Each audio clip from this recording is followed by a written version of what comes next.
Want to participate in a Don and Mike Show contest? How about this? You or a member of your household can only win once for 60 days. You must comply with any age limitations for each contest. For complete contest rules, send a self-addressed stamped envelope to the mighty WJFK, P.O. Box 3649, Washington, D.C. 20007. Thank you, and God bless. Everybody loves Don and Mike. Mm-hmm.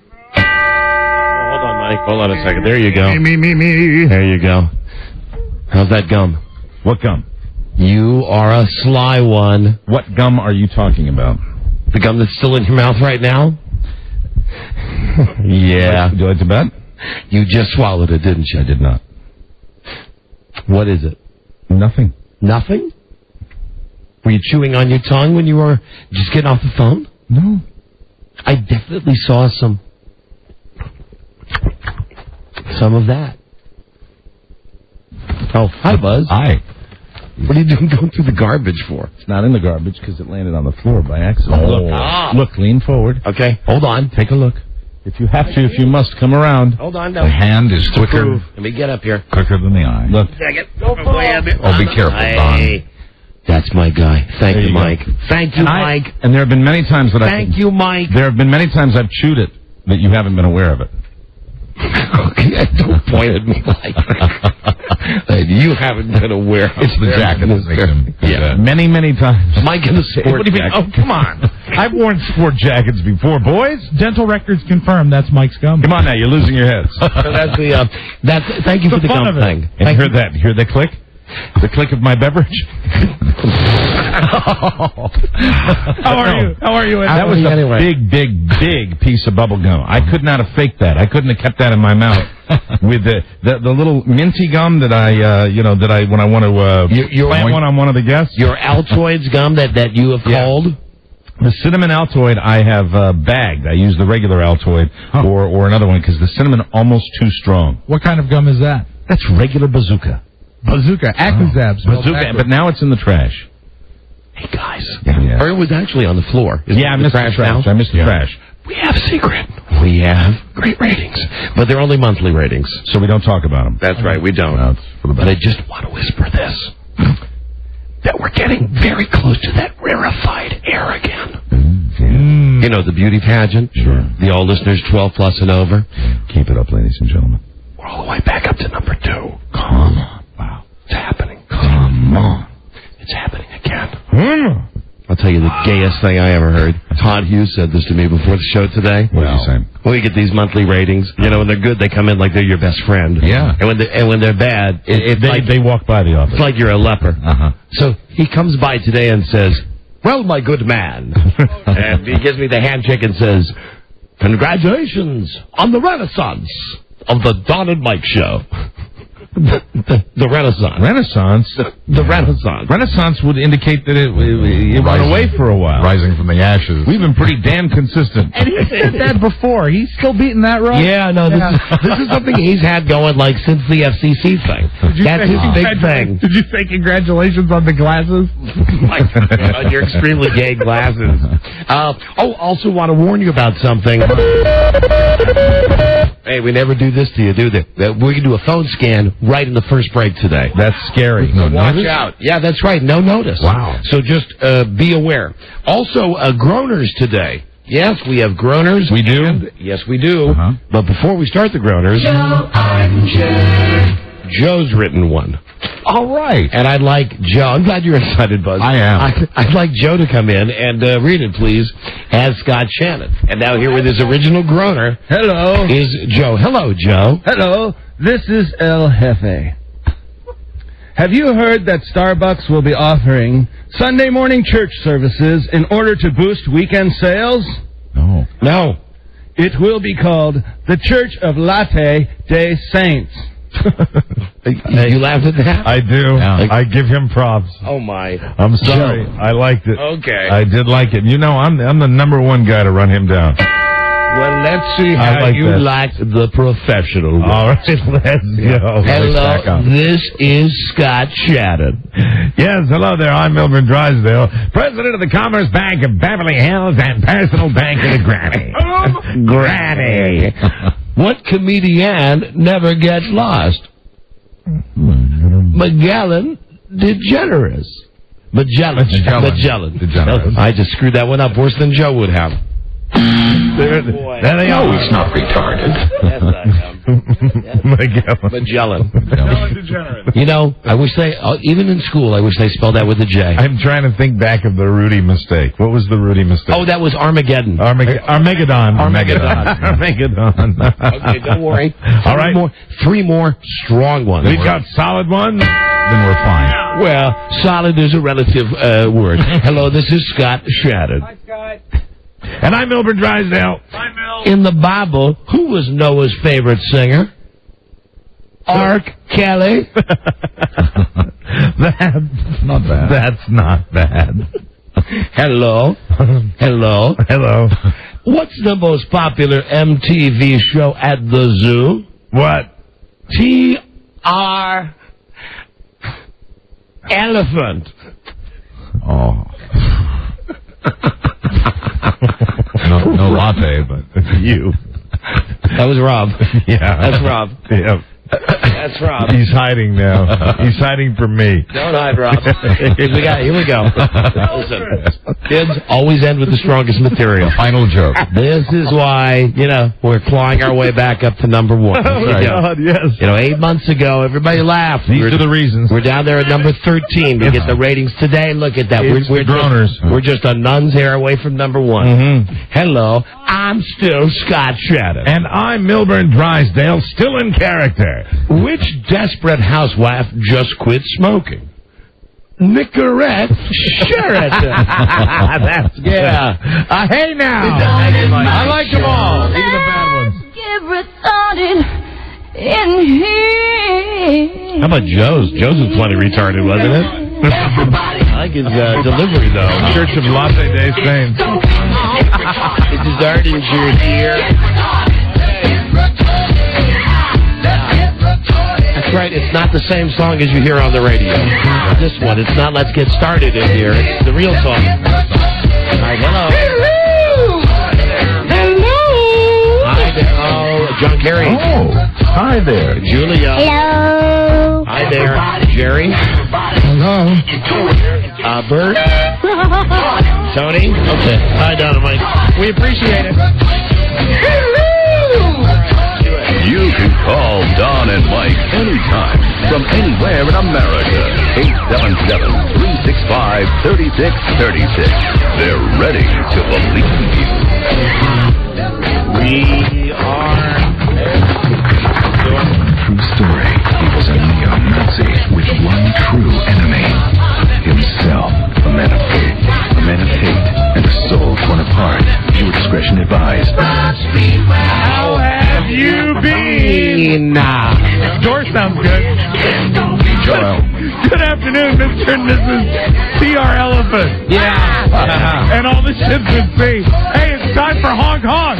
It's time for Don Geronimo. And Mike Palmera. Yeah. Thank you, Robbie. And sadly, once again at my home last night, no honking. No. My car was in the garage. Don and Mike show, new episode. Oh, hello. New episode on this Thursday. 1-1-1804. Hi, Don and Mike. Buzz Burbank here. Hi there, Buzz. And yes, call us from anywhere in America at 877-365-3636. Right out of the chute. Canada, 800-636-1067. In D.C., 202-432-1067. Sure, I got stuff to talk about. You know me. Yeah. I could fill all 4 hours with talking about my fantastic life. Mike's got stuff. Everybody's got stuff. Frankly, we have a jammed-up show today. That's how good it is. It's jammed up. If we don't take your calls now, we may not take them today. That would be Jam. It's filled with jam. And we never give the people who listen at this time of the show right. an opportunity to call in. No, I mean, you get your people that literally are stalkers that start calling until 2 o'clock Eastern time. But we never get, the real people that say, hey, maybe I'd like to call at this time. And for instance, I mean, our website, DonnaMikeWebsite.com, is still averaging over 700,000 hits a day. It's amazing. And we're only mentioning that, I think yesterday, perhaps 12 times, but really heavily at the beginning of the show. Right. So these are the people who maybe we'll turn the phone scan around for you. Absolutely. I have faith. Not that they're all not great. And Rob, don't shake your head like that. Rob doesn't have Don't faith. shake your head. This is going to be a good phone scan. Thanks. Thank you, my friend. I'm empowered now. Yes, Feel like Oprah. Thank you. There's your new car. Get out of here. Hello. Don and Mike show. Phone scan. Hi, Don and Mike. Hi Britney there. Spears checking in. Who's this? Britney Spears. Hi, Brittany. Hey, How what's are happening? you? What's happening, Sydney?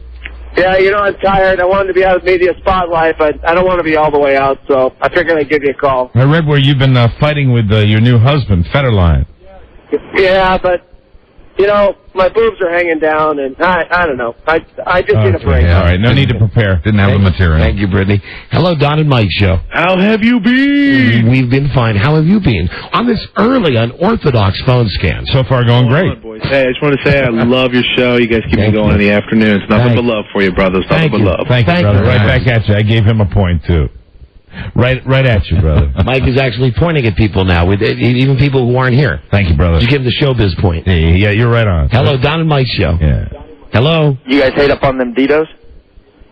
Now, you must turn down your radio first. Oh, no. Oh, yes. I hear the radio in the background. You listen to me. No, you listen to me. No. Yeah, right. Hello, Don and Mike show. Hello. Settle that. Hello there. That was easy. Yeah, you're going to lose that fight if you say, no, you listen to me. Yeah. And we're pushing the buttons. Hello, Don and Mike show. This is the phone scan. We've caught them unprepared. When's the next time we're doing a phone scan at the beginning of the show? Well, we might stop this one soon. Hello, Don and Mike show. Hello, Don and Mike. Yeah, hi. I was just curious if you can give me the title of the soundtrack that you guys play when Buzz does his sexy voice. My woman loves it. Well, that's kind of a generic... Loves the music. That's just our Almost generic a muzak. generic sex music. Oh, really? It's on every porn What, movie. Robbie? That was on a cart we stole from NEW. Oh, we actually stole that tape from a radio station we got fired from. Oh, okay. Hey, Mike? Yeah. Oh, hold on, Mike. Yes, sir. I've got a good nickname for Johnny Damon. I wanted to get your approval. All right, well, he's been called anything from Mountain Man to Caveman to Jesus Christ. I think I got the best one. All right? The Yeti of Yawkey Way. Okay, well, you should have quit while you were ahead. There you go. And isn't Yeti like another name for Bigfoot? Yes. I got to tell you about the Red Sox. Yes. I don't know where I read this, but I read something that was hilarious from. Who's the guy that's on that show that used to be our producer? Yes, dear. Yes, dear, right? Okay. Oh, Garcia. Mike O'Malley is a huge Red Sox fan. Here's what I read about him, and it's so funny. He was actually at the games. Okay, here's what he said about that. Oh, and the show Yes, Dear is on CBS. And what's funny is the show's executive producer is a guy who, back in the day, was lower on our food chain in the show than Joe was. He was an intern, Greg Garcia. Yeah, I mean, he was the guy that had to go to 7-Eleven. That was his job. And now he's running a TV show.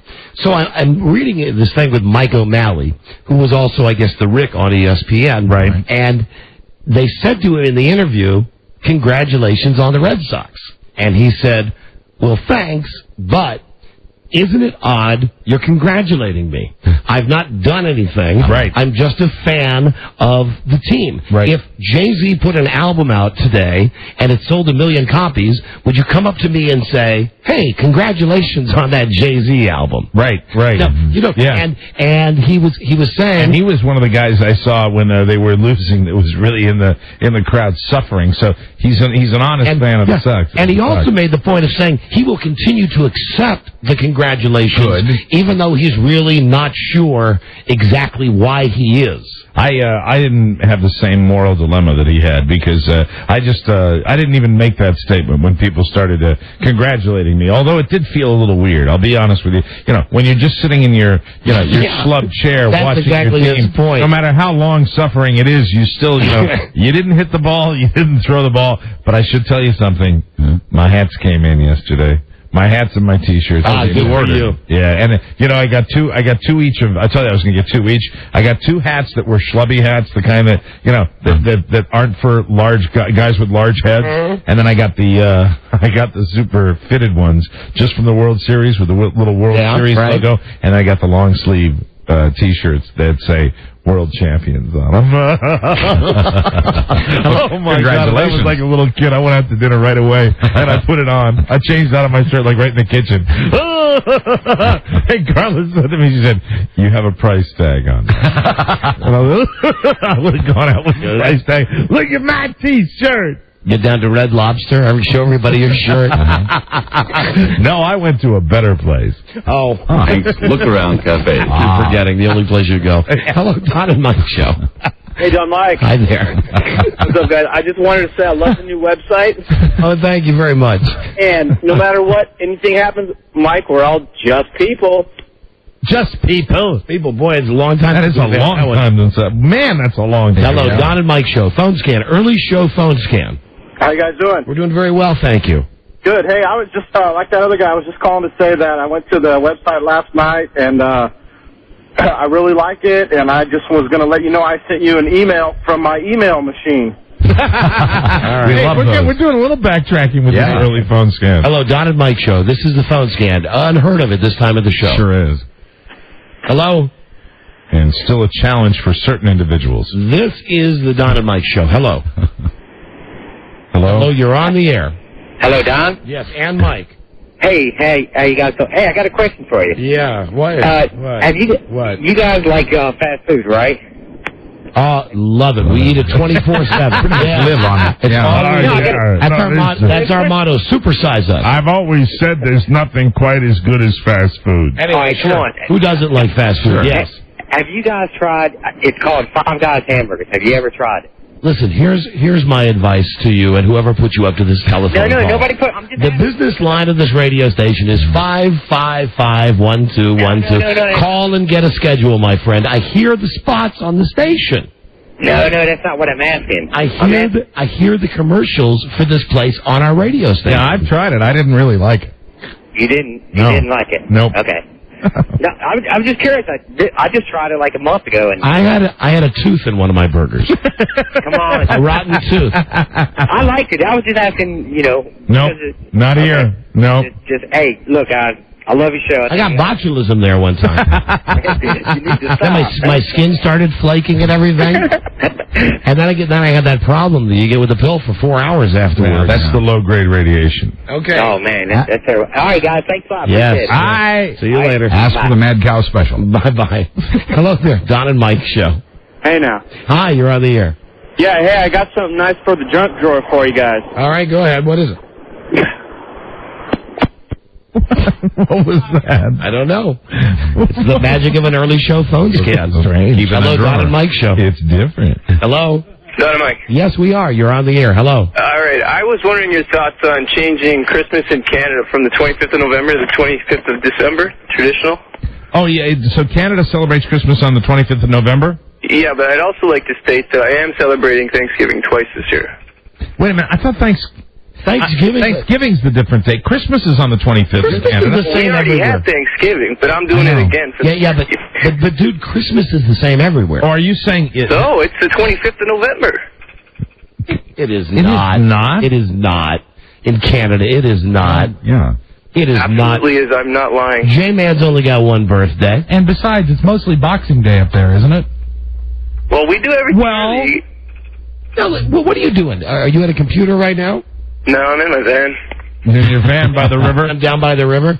Well, Yep. I would stake my shaky reputation on the fact that Jesus' birthday is celebrated on the same day in Canada as it is here. I'm not sure Jesus recognizes Canada. He does Now, not, Rob, that's a pretty dramatic You guys are all statement there. screwed up. You're right, he does not. That's right. Buzz, Yes. Third Hill of world the Green country. Fairy.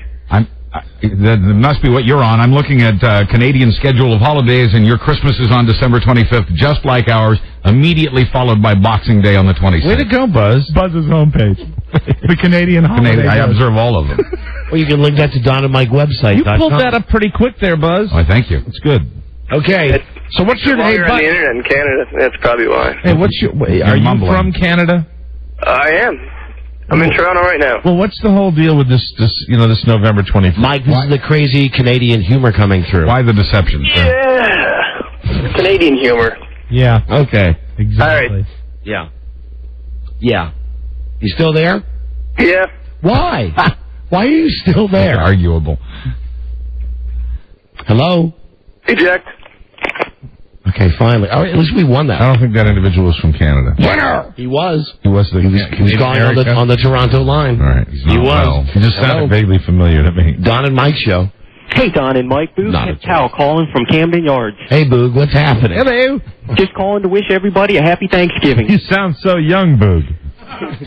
I take good care of myself. It's all the barbecue. Now, there's somebody that just had at least thought of a response. That's good. And didn't Boog Powell recently have some, like, incredible quadruple Bible? Well, that's why he sounds younger. Something like got a monkey liver in it or something like what that. It did for him. Hello, Don and Mike show. Phone scan. Hello. How you doing? We're doing great, thanks. What a bunch of jerks you have calling in today.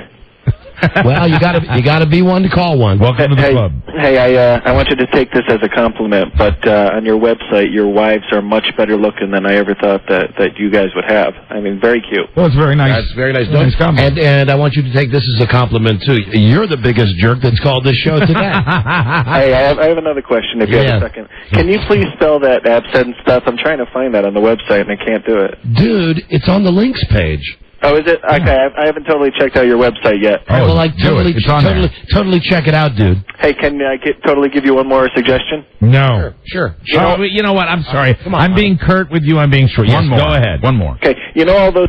Hello. Thank you. Sorry, I wasn't on my game there. Don and Mike, hello.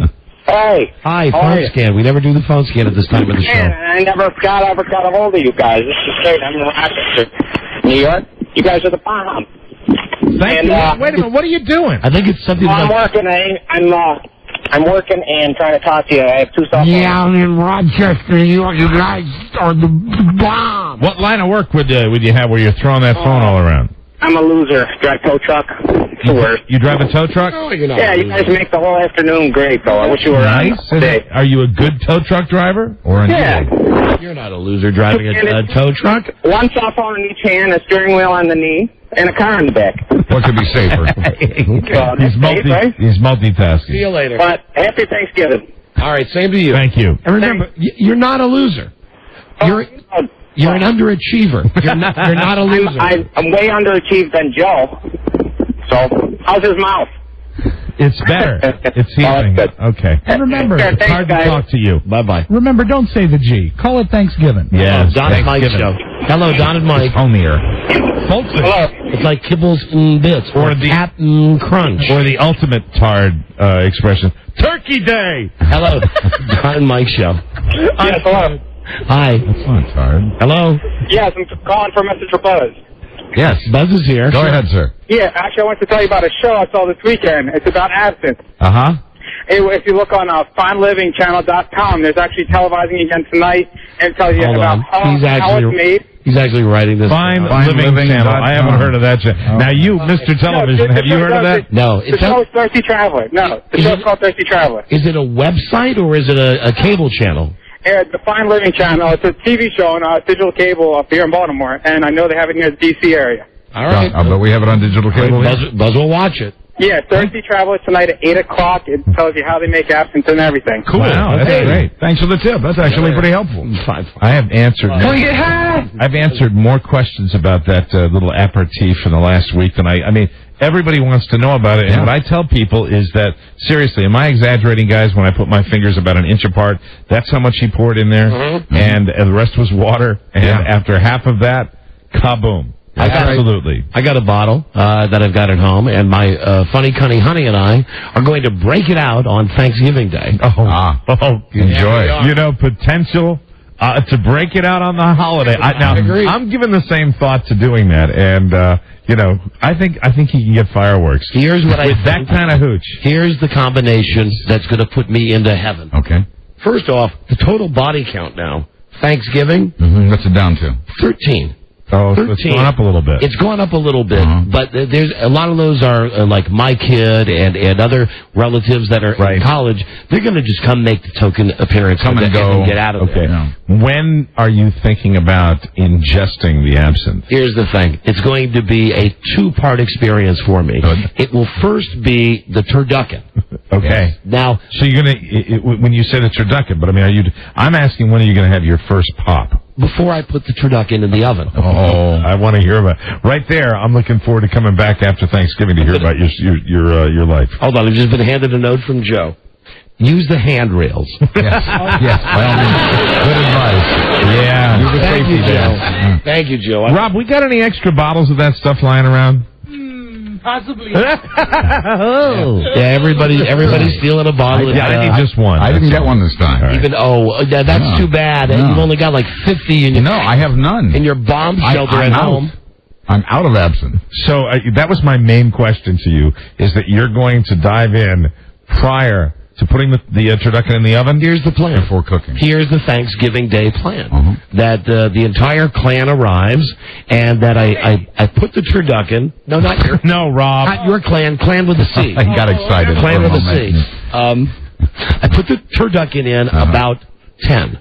And that's when I'll make the first batch. Clan's here. 10 a.m. Right. That's not too sick.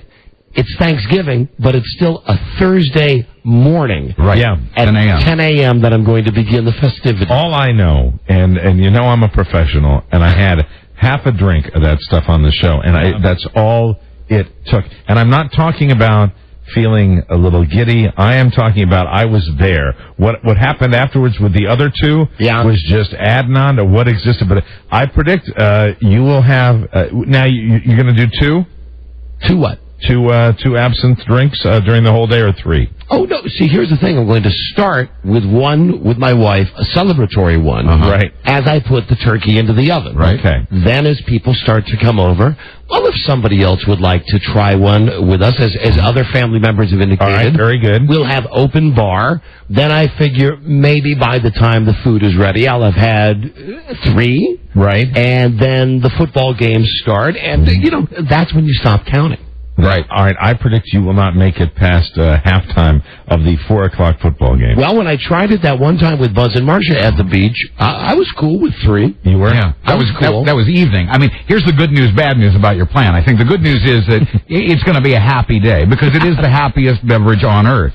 The bad news is I don't know about how the turkey's going to come out. And I probably shouldn't even have said this because I know that Frida, if she was listening now, would call and say, we're not going to start doing that at 10 o'clock in the morning. You're just talking about crap on the radio. You're talking about crap on the radio. But I know how it's going to work out. All right, I'm going to give you a piece of sage advice here. I mean, I know what you're planning on doing. I think, frankly, you ought to wait till at least noon. You ought to prepare the Mike, food. it's noon somewhere. You know what I'm saying? I just say, if you're going with that plan, you might have gotten lucky down in Ocean City with the Burbanks. Mike, I'm just basing it on my experience from the Absinthe show. I know. When they said at the end of the evening, after I'd had 27 Diet Cokes, that I was still looking at people like I thought they were going to kill me. Hold on. Here she is. I knew it. Hello. Hello, Booville. I am listening, and I wasn't going to call until I heard you mimic my voice so precisely. Well... And I don't mind that you say this on the radio, but we aren't going to start that at 10:30 in the morning. Sure I think it's a good idea after dinner's cooked. I don't know if you've ever noticed in the time we've been married, but I'm not the best cook in the world anyway. And I don't know if you remember that last year on Christmas, I did handle that meal by myself, and I think I could handle the Thanksgiving meal by myself. The absinthe will just make it a much better dinner for everybody. Well, the combination of absinthe and tryptophan. I think that's a good idea afterwards when we're all, rested and feeling good from a dinner and just want to... maybe it'll just be me then. Maybe we won't have that romantic toast that I had hoped. Perhaps I'll, as usual, just have to drink alone. No, I prefer if you did not drink at 10 o'clock. 10 o'clock in the morning on a Thursday. Would you like to bring a tape recorder for the break? We'll bring a tape recorder, but we'll do it later on, okay? That's a compromise. All right, baby. All right. But either way, absinthe will be a big part of our turducken turkey day. And maybe it could be... Isn't that turducken? And maybe you could make traditional absinthe-flavored yams. Baby. Hey, baby. Yes? Go out in the garage and look in the freezer in the garage. Where is that from last year? Yes, it is. I'm not having last year's turducken. Sure, it's good. Should be fun. No, wait, darling. I'm having a fresh turkey. Not last year's. That turducken can stay in our freezer for a year. Now, I think this absinthe Thanksgiving is shaping up to be special. All right, listen, we got to get back to the phone scan, honey. All right, okay. Goodbye. Love you. Goodbye. Anyway, I was, until 10 minutes ago, really looking forward to Thanksgiving. Well, I think you do whatever makes you feel good. You know me. Yeah. Bull in a china shop. It'll be my way or the highway. I mean, at least in the beginning. Yeah. And then until she imposes her iron will on me. I don't think there's going to be any trouble that'll come out of drinking this at 10:30 in the morning. I think sleep will come to you easily with the combination of absinthe and tryptophan. And go by my guide, my yardstick, which is never drink until the parade's over. Hello, Don and Mike show. So what's that, like 11:30? It's 10. 10. There's Santa Claus. Pour it. Hello there. You're on the air for a phone. What's going on, guys? Hey, Donnie, did you smoke your cigar from the Cigar Family charitable thing this year? Yes, I did. Was that not a fantastic opus? Yeah, that deal they had at FedEx Field for the Cigar Family Foundation. Yeah. God, I wish I had 10 of those. Beautiful Opus X. So do I. I'm keeping my eyes open for you for the holiday season shipments, brother. Thank you, because if there's one thing I need, it's a few more Opus X cigars. I don't have many of them. That was nice. Hello, Don. Maybe you could have the cigar before you put the turkey in. Don and Mike show. I will. Radio gods. I will. I love Thanksgiving. I love Christmas. Right. I love it as long as there's not 50 people in my house as there has been in previous years. Right. The only opus I'll be enjoying on Thanksgiving is Mr. Holland's. Hello, Don and Mike show. Hey, Radio guys. I want to know if Rob or Mike has figured out who the boss is on My Big Fat Obnoxious Boss. You mean figured out? Oh, you mean the behind the scenes? Rob, you and I were talking about it the other day. You speculated on. Well, this is the first show that I've cared enough to go to the chat room to see what people are saying. What are they saying? That's sad. Guilty. Yeah. I think. Guilty, Rob. I think it has to be like a hamster or a mouse or something like that. I think it might be. Who was the guy that you said? Ross Perot. Ross Perot. I said it might be George Steinbrenner. I like that too. No, but they said last week. I've never seen the show, but I think it's going to be the fat guy in his underwear from My Big Fat Obnoxious Boss. That could be it too. Yeah. It depends on whether they're going to have a real boss or it's just going to be a complete ruse. Right. I think it's some kind of inanimate object because they said that it doesn't give an answer or a reason why they fire him. Well, that's right. He just picks the person or whoever it is. Yeah. But would that truly be the most outrageous reveal in the history of reality television? But just that it might be the Magic 8 Ball. The Magic 8 Ball. It could be. I mean, I don't know. He goes when they're getting ready to say, "Get the hell out of my office." It's just so jive too. They go back. He walks back into an office, and the last time he looked at it, they showed a big office chair, a la Seinfeld when they used George Steinbrenner, and you didn't even see anybody's head. I think they showed a hand though. Didn't they show a hand? They showed a hand. Have you seen the ads for the Seinfeld that's going to run on Thanksgiving? Not yet. No. Join Jerry, Elaine, and Kramer. Jason, what's his name? Alexander. George won't be there because he's filming his new show. However, it's the Seinfeld retrospective, which will run on Thanksgiving night with exclusive bloopers from Jerry's collection. And incidentally, the first 3 seasons of Seinfeld on DVD are available for sale the following day. I saw the ad last night before Law and Order when they came on and they said NBC has a major announcement. Our Thursday night lineup is whoosh back, and it was just Jerry and Elaine and Kramer standing there. They're going to start having these reunion shows while the shows are still on the air. It would make a perfect Christmas gift. Yes, Christmas. Hello, Christmas. Don and Mike show. Hello, the phone scan, early show phone scan. Hello, Don and Mike. Yeah, Baldy. Hi. Hey, I just became a Nielsen family member like a week ago. Is there anything you really don't want me to watch? No, but I would love you to watch the Jane Pauley show. To give it a high rating. Just because she's bipolar. And she loves saying it all the time. Hi, I'm Jane Pauley. You'd love me on the Today Show and Dateline NBC. I have a mental illness called bipolar. I'm Jane Pauley. Jane. My guest today is a woman who's a shopaholic. What should he watch tonight? Antiques Roadshow on PBS. The Absinthe Show. And also he should watch John McEnroe and How to Boil Water. Goodbye. That's a real show, incidentally, How to Boil Water on the Food Network. Yes. Hello, Don and Mike. Doesn't do well. Oh, Mira? What? I made it to your restaurant. Thanks. Look Around Cafe. Thank you. Good night. Didn't make it any farther. Thank you very much. Hello, Don and Mike show. Why go further? Hi, phone scan. Hello. I know how much you love Wayne Newton. We do. So I would like to invite you guys to Green Bay on December 16th for his amazing Christmas show. He's going to be doing it in Green Bay. Wayne Newton's doing a show in Green Bay on December 16th. Can I just make a comment? What about your brother, Wayne? Well, the reason that I took martial arts is for one reason and one reason only. What was that, Wayne? I wanted to kill my brother.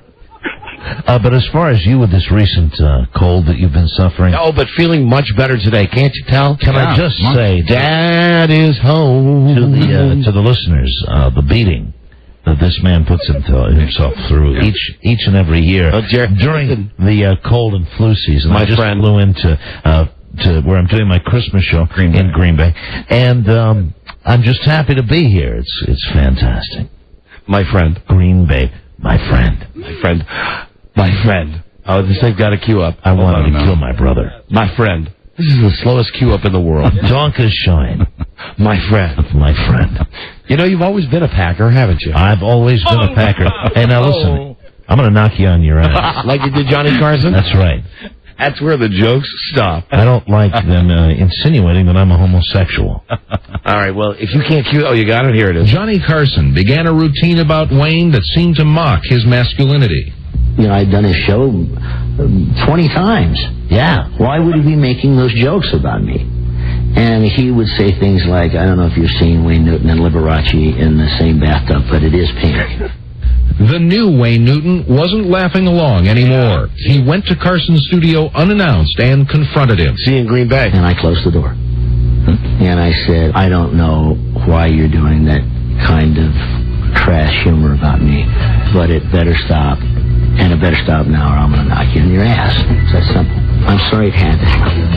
Because I was a big fan of his. Yeah. And maybe therein lies the real problem. I was hurt more than I was angered or felt threatened about my masculinity. The jokes stopped. Wow. And I was never on Carson after that. Hello there. Don and Mike show. Phone scan. Hello. Hello. Hi. Greetings and salutations from the city that reads, Baltimore, Maryland. Right on. How you doing? Great. I was just wondering, if you all were a food, what would you be and why? What? If you were a food, what would you be and why? I would be a prune so I could get out of your body as fast as I possibly could. See, now that the crap comes out of my mouth here is up the phone. And how long is this phone scan going to be anyways? This is a long, early phone scan. Well, now it's going to be at least one call longer. Yeah, because we were going to end with you, but now we can't. Hello there, Don and Mike show. Mike O'Mara. Yes? How have you been? This is Verizon Wireless. You know, we got a Ixnay on that.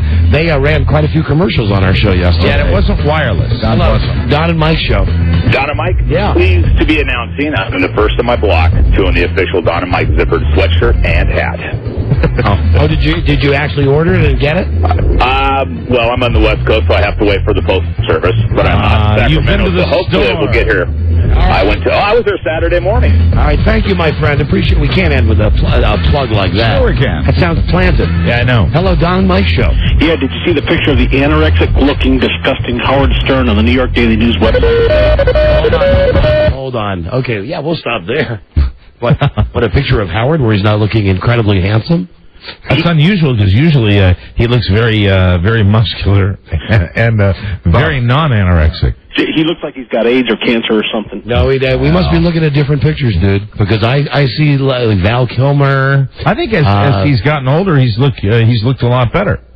Paul Newman. I think he looks great. If you look at the article that's linked off of DCR TV, you'll see a picture of him. Okay, well, you know, you might find this hard to believe, but if we go in the lobby of the radio station, there's a picture of him out there. Yes, there is.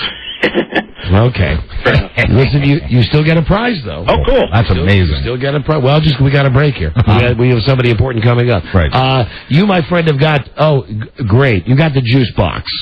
Okay? Okay. That's all I'm going to say. You got the WWE SmackDown Tough Enough Challenge Pack with the juice box, also known as the digital video player. And please watch WWE's live pay-per-view presentation of Armageddon. That's Sunday, December 14th. Cool. Okay, thank you. That's right. Bye-bye. And I think I think pictures sometimes take pounds off. Thank you for the tip on the beautiful picture. Because as you know, we're doing our big collage on the back wall of the studio. Oh, it's great. We collect them. full of pictures of Howard. That's right. Another one. I'm gonna try to add a picture today of when he was down in whatever location it was. He was working in New York, giving away satellite radio. I like pictures of him better than pictures of me. See you later. Bye. Okay, hold on. You enjoyed that. For goodness sakes. Well, that's a phone scan very early in the show. That's right, and I think it's wonderful. We'll be right back. This is the Don and Mike Show. Two members of the Seattle Star Wars Society are giving new meaning to the term die-hard fan. They kicked off the new year by getting in line for Star Wars Episode 2, Attack of the Clones, 4.5 months before the May 16th release of the film. John Guth and Jeff Twighton, I think it is, are outside Cinerama in Seattle, Washington, waiting. John and Jeff, good morning to you. Good morning. Good morning, Matt. I'm trying to Hi, Don and Mike. Oh, we get to say hi, Mom, and everything like that. Jeff and John, we appreciate it. Good luck to you, and maybe we'll check in with you as the 129 days tick off. Please. Yep. Thanks. See you, Don and Mike. Dude. The Don and Mike Show. Here with a lovely radio bouquet for ye, Don and Mike. Yeah. Robbie picked that up. I bet that's Jordan Zevon. Tomorrow on the show, Rich Eisen will be here for the Friday NFL Picks. Rich is the host of NFL Total Access every night on the NFL Network. Go to NFL.com. Wow. Rich is brought to us by Tower Records at Tower.com. No one has a bigger selection of the music and movies that you love than Tower. The late, great Warren Zevon. I remember in 1978, I'm working at Pro FM in Providence, and they're pushing this record, and top 40 stations don't want to play it. Right. Because it's too good. You know, it's one of those things. Right. So they had a marketing campaign where they sent all the disc jockeys and music directors pins that said, AU, AH-OOO, like comic book style. Right. And believe it or not, that's what finally got these dumb radio guys. Well, you know, when you appeal to their cartoon instincts. to play the record. Whatever it takes. The late, great Warren Zevon, everybody knows how great he was. Yeah. And joining us now is his son, Jordan. Jordan, what's happening? Not too much. How you guys doing? Hey, dude. Great to have you on the show, Jordan. Thanks for coming on. Thanks for being on. Thanks for having me. I know you hear this from everybody about how your dad's music touched a lot of people. You know, we had Brian Wilson on a couple of weeks ago, and I just climbed right up there and gave him a prostate exam. I love his music so much. Your dad's music, while it didn't affect me the same way, at least for me, I put your dad in a category. Brian Wilson is when I'm happy. Then when I'm maybe pissed at the world, I listen to either Elvis Costello or Warren Zevon. Yep. You know, the lyrics of Warren Zevon are just amazing. And, I mean, really an original, a true original, and it must have been unique to grow up around that kind of creativity. I think it was unique compared to most people, but to me it just seemed like regular family. You know, like when the Osbourne show came out on MTV, and I saw it and thought, okay, this makes sense. Family loves each other. They curse a lot. Yeah, kind of the same thing. It was like, you know, all bets were off as far as whatever humor you wanted to pursue or words you wanted to say. But the bottom line was there was a lot of love and respect and care and all that good stuff. And we're so glad to have Jordan on the show. This is a CD that's available. Enjoy Every Sandwich, the songs of Warren Zevon, and crazy, great people like Bruce Springsteen, Jackson Brown, Bob Dylan is on this thing, Don Henley, he's great doing Searching for a Heart. God is that good. And even Adam Sandler. Oh, that's great. Doing Werewolves of London. Oh, cool. Where did you get the idea to do this record with all of these different people? Well, when we first talked about it, the main thing that we wanted to avoid was it being the most obvious choices for doing these songs. I mean, all artists that were kind of the same genre and the same era and everything else, that we just wanted to be a little more diverse and interesting. And then there's so many times also when I see tribute records and I get excited about the idea, and then I look and I've never heard of one single band on the album. Right. And it was kind of trying to make it. I think we almost went out of our way to make an album that you couldn't love every song on it because there's something that's going to be out of your taste range, but then at the same time there's going to be more than the average. It doesn't appear from this album that you got anybody turning you down. Did you? Were people pretty eager to get involved with this project? Oh, and Billy Bob's on this, I should mention as well. Billy Bob. Yes, he is. Were people eager? He was a friend of Jordan's. Oh yeah, they were great friends. I would imagine they were pretty. Seen anything funnier than the two of them having a conversation. People were pretty jacked to be a part of this project, I would imagine. But people were really generous. I mean, especially when you think about Henley and how busy he's been with touring, and the Pixies, who at first we really didn't think it was going to be possible, but then from what I've read, they flew out a tape machine because they don't work digital and slammed down the track. I mean, people definitely went out of their way. Well, I've been listening to this record for a couple of weeks now, and the two songs that I'd like to play a little bit of, we're not a music show, but I'll just play a little bit. Maybe the greatest, Lawyers, Guns, and Money. Yeah. Oh, okay. And is that maybe the best Warren Zevon song? Done by the Wallflowers. Okay. You know, by Bob Dylan's kid. And like I say, we're not a music show. Jordan, what's your thought when you hear other people doing a song your dad is so identified with? Oh, I love it. I love it because it's so ingrained, the version of the songs that he did, that it's great to hear another take on it. And it was a big reminder of just how brilliant a songwriter he was. Right. Yeah, like when you hear Springsteen do My Rides Here. Oh, well, yeah, that was my other choice that I wanted to bring up. Yeah, and he plays it in that kind of Nebraska style, which was an album that Dad and I both loved and listened to on a road trip at one time, and it just really get to hear the lyrics, and you're reminded of what made him who he was and how he was able to have a career for basically most of his adult life. Everybody, just dig this for a second. Yeah. The Wallflowers here, Lawyers, Guns, and Money. Remember I said, like, when I'm mad, this is a go-to for me. Always has been.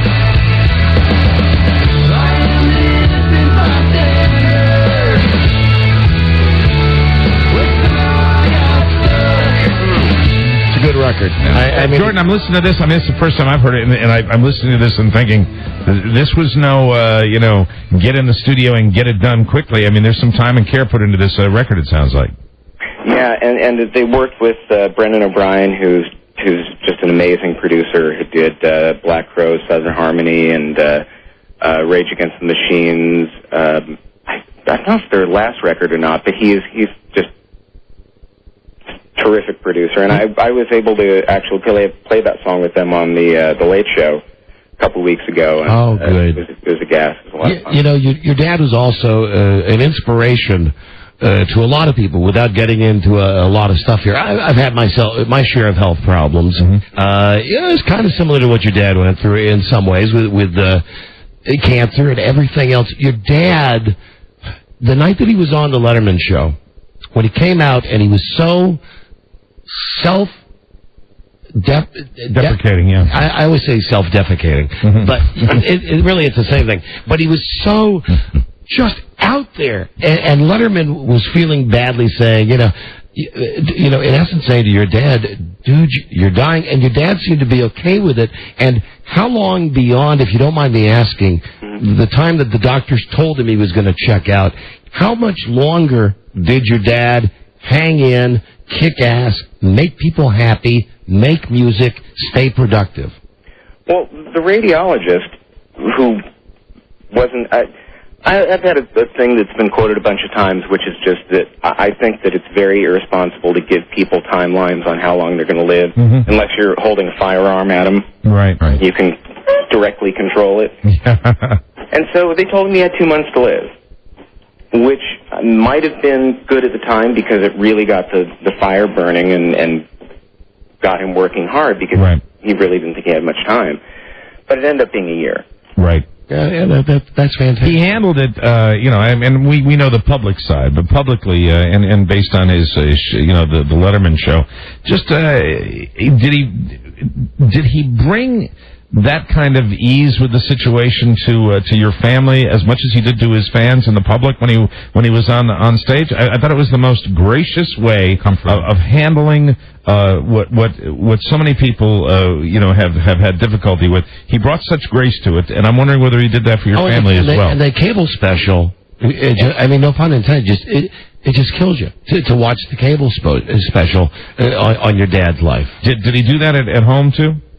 He did. He really did. And the thing about it was that he really liked Humphrey Bogart. He liked that kind of old school style of being the tough guy, and that's the way that he wanted to go out.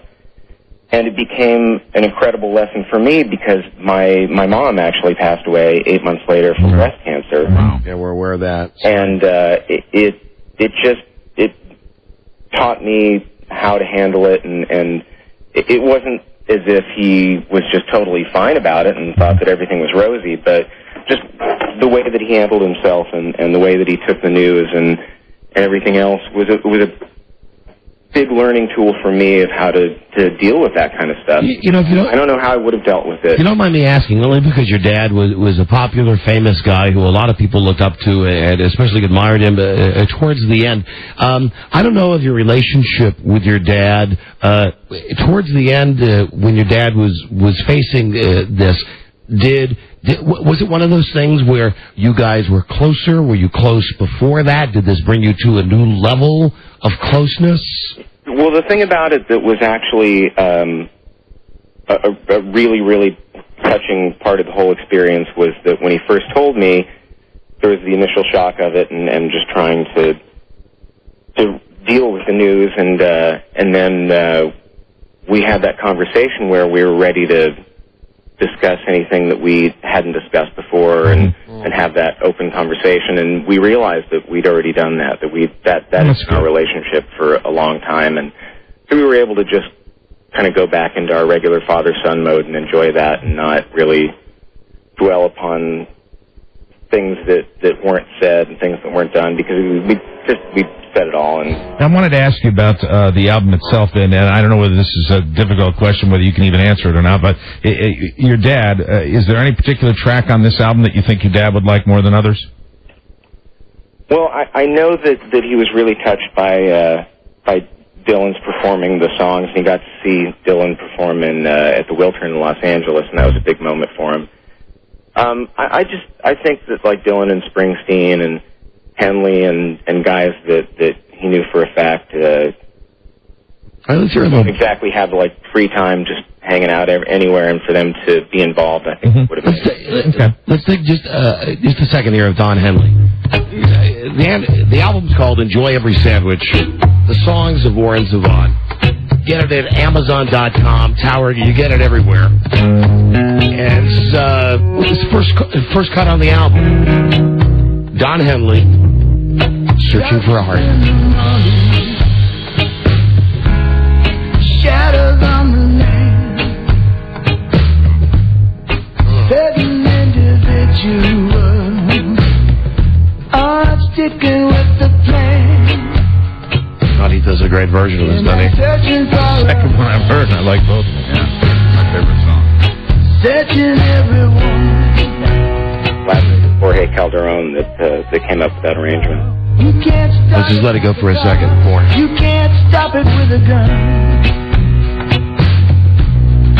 Leave it in the evening. Hey, dude, your dad really, I mean, this shouldn't be about your dad. You're your own guy, but it's a song with tribute to your dad. Your dad wrote incredible freaking lyrics and put music together that touched people. And I hope you know that. Your dad was eccentric, and he was a risk taker, and he was cool. Yeah. At least I think he was cool. I know you do. He was. He was also a very hard worker.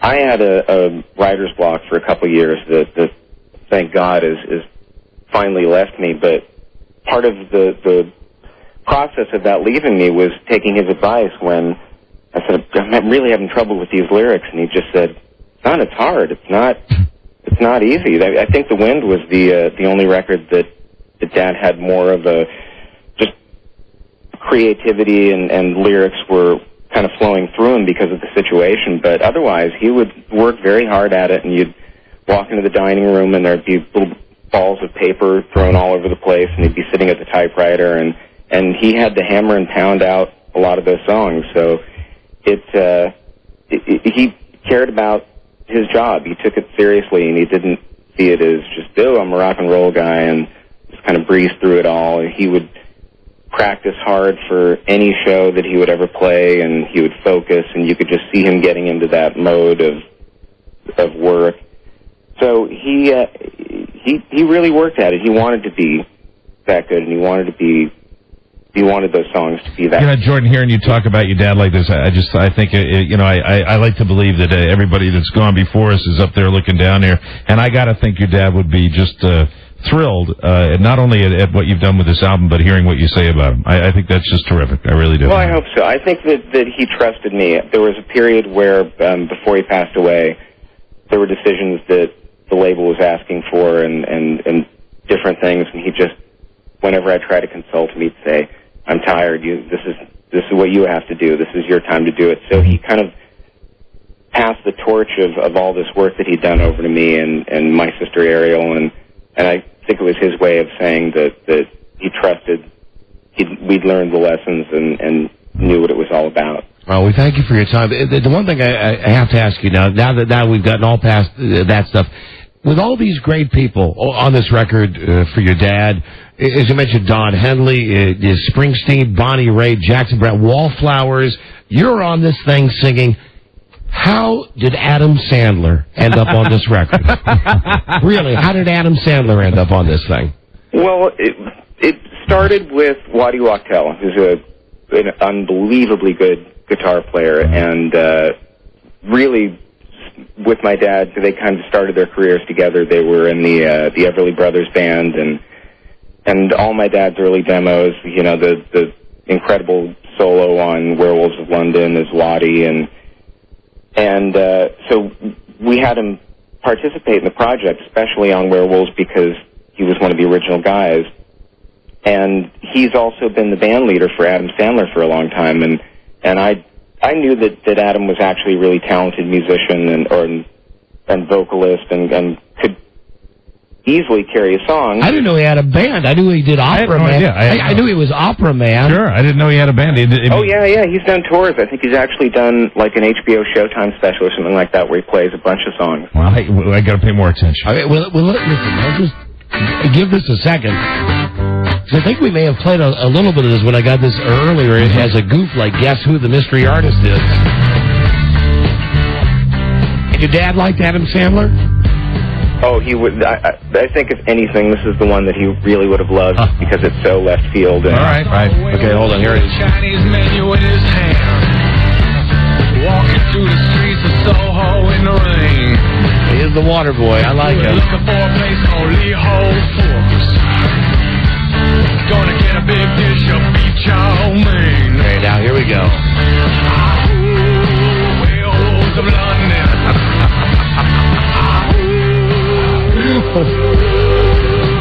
That's great insight, man. I love that.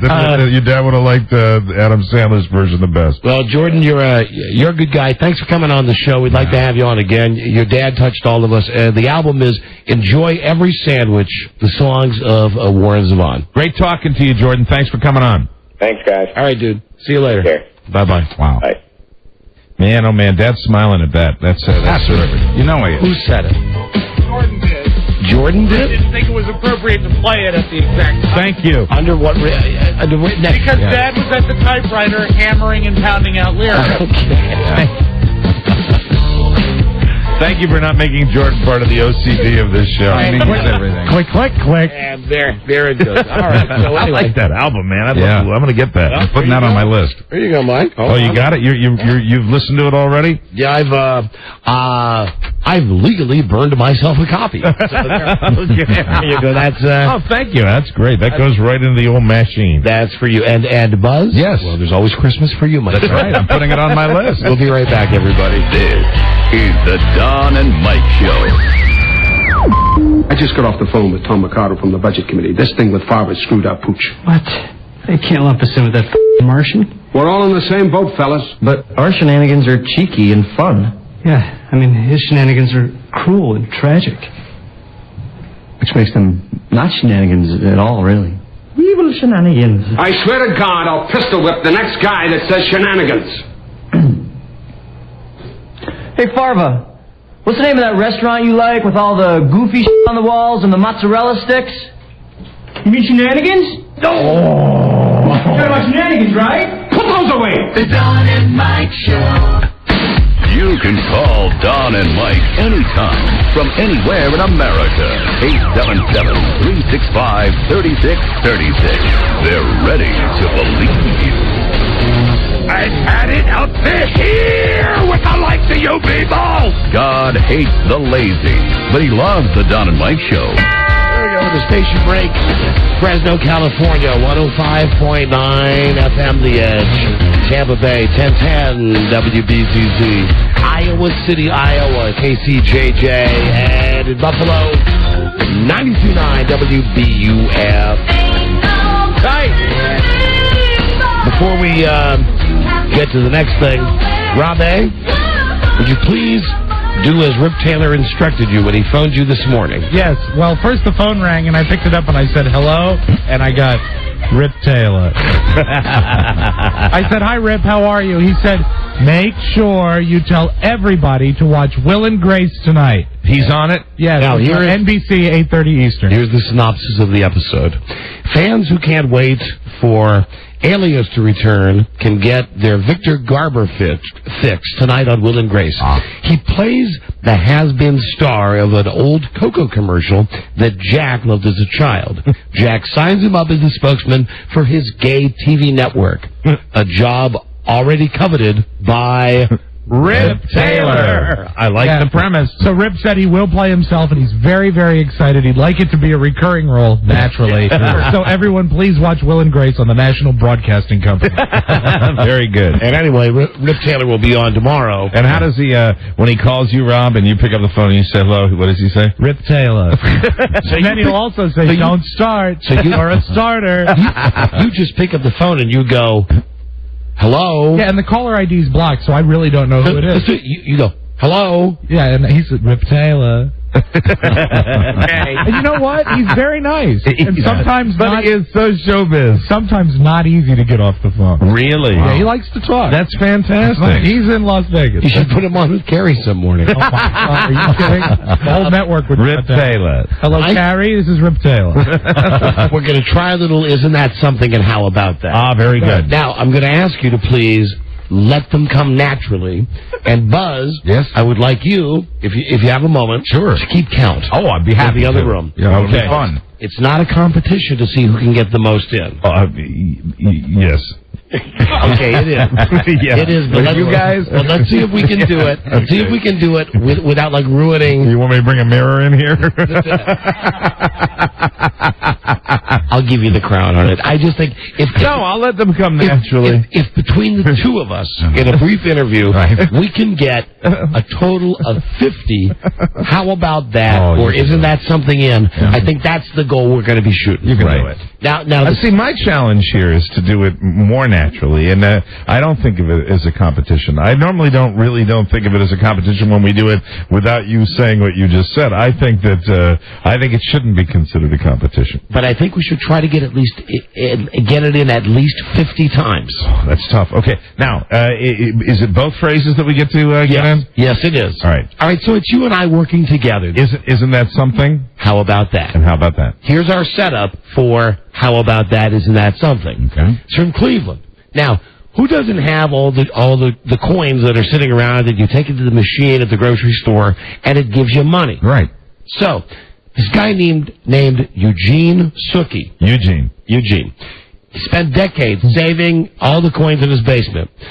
Tuesday, he took them to the counting machine at his grocery store. Counting machine! Counting machine! 1.4 million pennies. Wow. An unbelievable sight with hundreds of cardboard boxes with penny rolls organized by year. That incidentally comes to $14,000. That's serious money. Now the grocery store couldn't just give him $14,000. No. They had to send him to the company Coinstar that makes the machine. Coinstar takes like an 8-9% finder's fee. Right. But the guy ended up making more than $11,000 from his pennies. Wow. Very nice. And now that you've heard the story... That's really something. How about that? We're about ready to start. Isn't that something? How about that music? That's the theme song that means we're going to play. Isn't that something? And how about that? As we welcome to the Don and Mike Show from Cleveland, Eugene Suki. Hi, Eugene. Good afternoon. Nice to see you. Thank you. Nice to hear you. Eugene, can you tell me something? How many years had you been saving pennies? Well, this group here since 1970. Isn't that something? Yep. Man, Not like saving, people say, oh, how could you save that much? People would bring me pennies and I'd buy them. It just, then I would save them that way. How about that? It just isn't an idea to change in my pocket. People would bring me. This one lady every spring would bring me a coffee can full. Isn't that something? Yep, and... we'll work on our timing here, Mike. I have a question for you, Eugene. Yes, sir. How much space did these pennies take up in your basement? Okay, a space about 4 foot by 2 foot by about 7 foot high. How about that? Man, that is something. I can't believe it's that small. I would have thought that it would be a bigger amount of space with that many pennies, $14,000 worth of pennies. Well, this was approximately 570 cigar boxes. Eugene, how did you get all of... how about that? Eugene, how did you get all of these boxes of pennies to the local grocery store?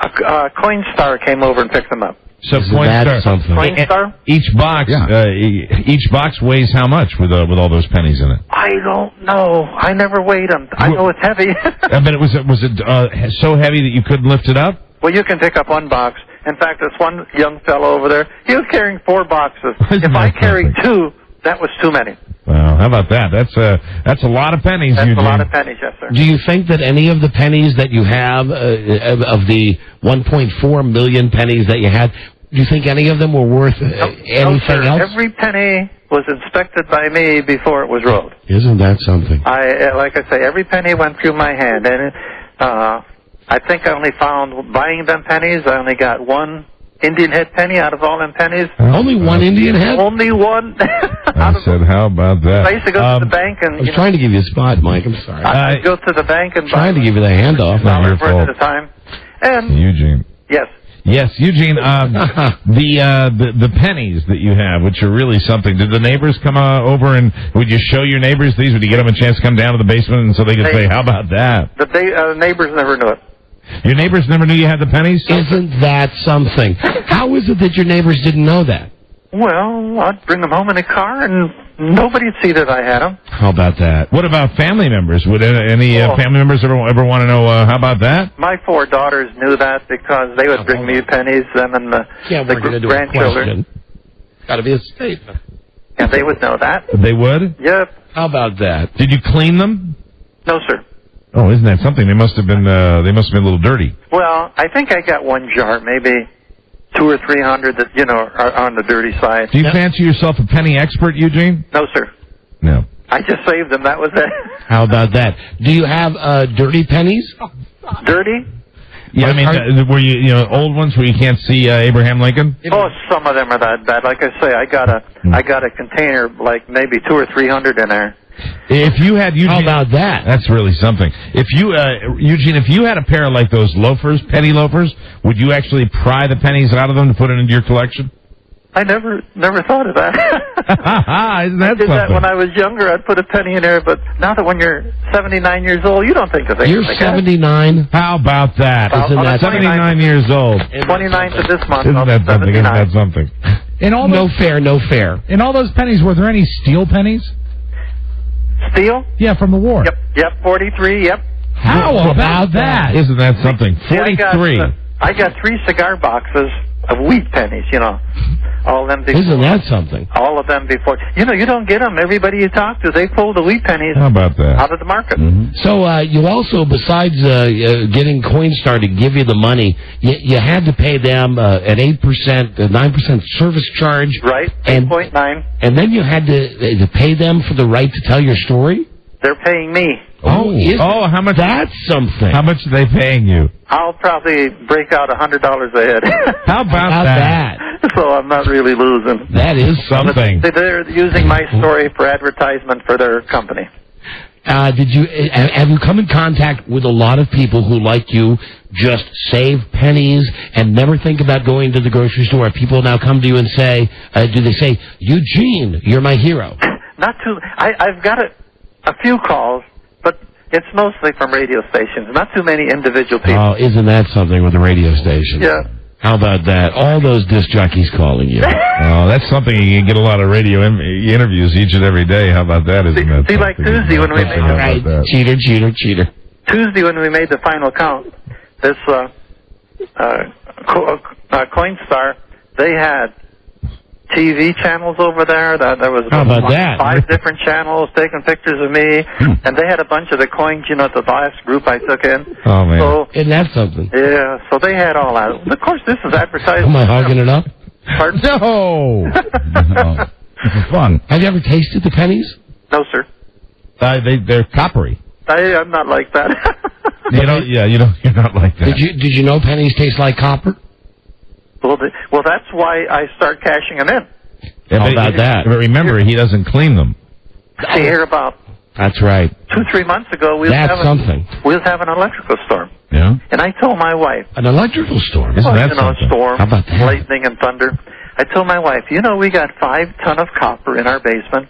And 5 tons of copper? Is that how much it adds up to? 5 tons? Approximately. Isn't that something? How about that? And to me, lightning and copper don't go together. Right. Yeah, how about that? That's something. So I told her I'm going to start cashing them in. How about that? So I cashed in Isn't that something? $2,800 just on my own, back and forth to this Coinstar. Isn't that something? And finally, I found a representative. Cheater. And I asked him if he would make a house call. Uh-huh. He said, "Oh, if you have a few coins, we probably would." How about that? He said, "So far, the biggest one we've ever had is $7,000." So I said, "Well, how about $11,000 pennies?" Isn't that something? He said, "I'll get back to you." You know, Eugene, I once swallowed a penny. How about you?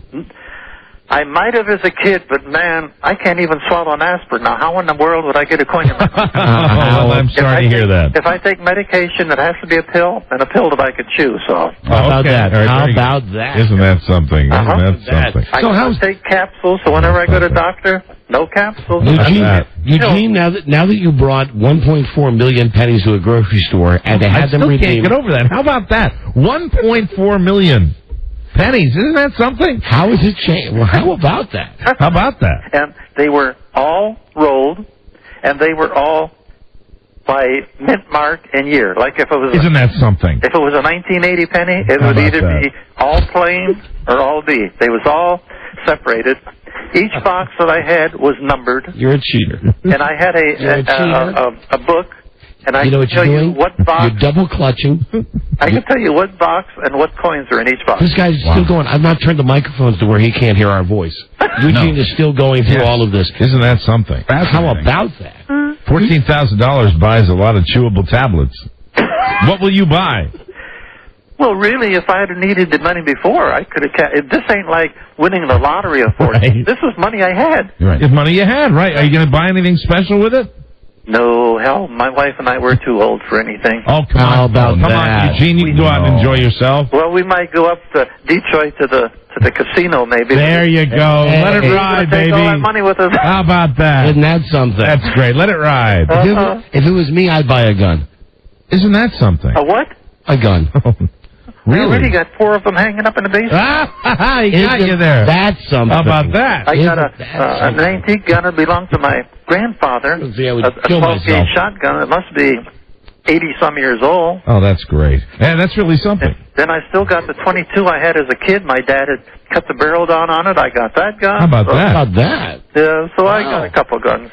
Can you tell me something out of all the interviews you've done, Eugene, since you brought your $1.4 million to the pennies to the grocery store in Cleveland and got $14,000? And can I just say, isn't that something? That is something. I mean, how about that perseverance? How about that? How about that? Eugene? It's a good thing they came to pick him up because I don't know how in the world else. I was taking them like $25 a day to the Isn't that something? store to cash them in. So, would you say that this is one of the better interviews that you've done? I mean, it's a good one. From our standpoint, do you think this is a good? I enjoyed it. Isn't that something? I'm glad you did. How about that? Can I answer you? Good. Yep. All right, sir. Well, it's been very nice talking to you. Thank you so much, and good luck with your pennies, and maybe you can start another collection. I just want to say, every time I look at this story, I just want to scream. Isn't that something? How about that? Well, thank you, Don, Mike, and Beth Ann. Thank you, Eugene. Uh-huh. Oh, listen, Eugene, do you like the Penny song by Lionel Richie, Penny Lover, and also the song by the Beatles, Penny Lane? And, of course, let's not forget more like your era, Eugene, Pennies from Heaven. That's the one I like. How about that? How about that? That's the one I like. All right, thanks for talking to us. Okay. Bye. That's something. Bye-bye. Bye-bye. There he goes. Remember, let them come naturally. So that's the important thing. Right. It's not a competition. Get bent, loser. It wasn't a competition until you just started going, how about that? How about that? How about that? It wasn't a competition until you said, let it come naturally. Well, it was coming naturally. It's been a competition. That's like saying, let's go play tennis, but close your eyes. You know what's weird is you two aren't normally competitive like that. Never, not us. Who saw that coming? Buzz on this initiative, isn't that something? How about that? Can you give us a total count for Mike and I? We had the guy on the phone for about 10 minutes. I think you're going to be especially pleased because not only did I track the number of times both of you said both phrases, I counted the number of times each of you said each phrase. Mike got in 57, either isn't that somethings or how about that. He did 32 isn't that somethings and 25 how about that. Don had 19 isn't that somethings and 22 how about that for a total of 41 other remarks. So Mike won 57 to 41. Okay, I really thought, you know what? This is the truth. I thought you dusted me. No, and I knew you were going to win because you were cheating. With all the, yes, he was cheating with all the crazy. How about that? Isn't that something? How about that? How about that? How about that? I counted all of those. No, I'm kidding. I won't cheat next time. Mike, you're the champion of how about that? Probably wear that crown on this show. Trying to get it in. I did a couple of how about that? How about that? Oh, my God. And how about him? How about him? Yeah. Right. So at no point during that interview did you change the mic so he couldn't hear you talking? No. Oh, he just kept going. The whole time it was on, when I was saying to Mike, like I was saying, scooping on Mike, saying you're cheating, you're double pumping. Yeah. The microphone was on, and Eugene was still just barreling through. Even after the subtle reference where you urged him to take his own life. Well, that's how we do it here on Isn't That Something? Yes, sir. Get a gun. Now, who's calling here? Hello. Don and Mike show. We got a break. Hello. Well, I was just wondering if Buzz counted the times that Mike said, that is something. Yes, I did. Yes, thank you. Variations were counted. Hello, Don and Mike show. Isn't that something? Hello. Wouldn't it be something if the man Eugene went to Detroit went to the casino in a penny arcade and put a penny in and won all his pennies back? Okay. Bye-bye. That's not something. No. Hello. Don and Mike show. Hey, Don and Mike. Hi there. How you doing? We're doing great. Hey, I just wanted to call and tell you that me and my buddies play a similar game with girls like that. Because he was... Tell us Keep more. going. This is good. Hold on. Well, you get some chime time on that. That's good. Okay. What it was is there was this girl who was half blind, and we kept saying, hey, I don't see what you're talking about or something. Oh. And it was hilarious. Yeah, had to be there. Was that the catchphrase, I don't see what you're talking about? Yeah, and she didn't She get was it. half blind. Yeah. And so every time we sit there and talk, it'd be like, hey, do you see that car over there? Isn't it pretty cool? Or, something So like that. any vision pun would count. I don't see your point. Okay, sorry. Isn't that something? See you later. He didn't. All right. I thought that had a lot more potential when he said, we used to play this game with a girl. Why must they make fun of people? Why must people be cruel? I don't know, Rob. And I got your joke, Buzz. The call didn't. I think if it was, I see your point, I'm laughing. If you're pointing, see that car over there? No. Hold on, here's someone. That's from a game called What Are You Crazy? Very important. Hello, Don and Mike Show. Hey, Don. Yes, and Mike. Hi. You know, hey, Don and Mike, sorry, and Buzz. Right. You know that old coot spent $1,260 calling Coin Store. He could have went to the bank. I guess he could have. Isn't that something? All right, thank you. But at 79, it would be difficult to carry the boxes in. Well, he could have got his kids to do it. His kids have passed away. That's fine. All right, love you guys, man. I love you, Rob. You don't have to be cruel. His kids are dead. He didn't have to buy a gun after all. No, he can use it, though. Don't you go dying on me. We'll be right back. This is the Don and Mike Show.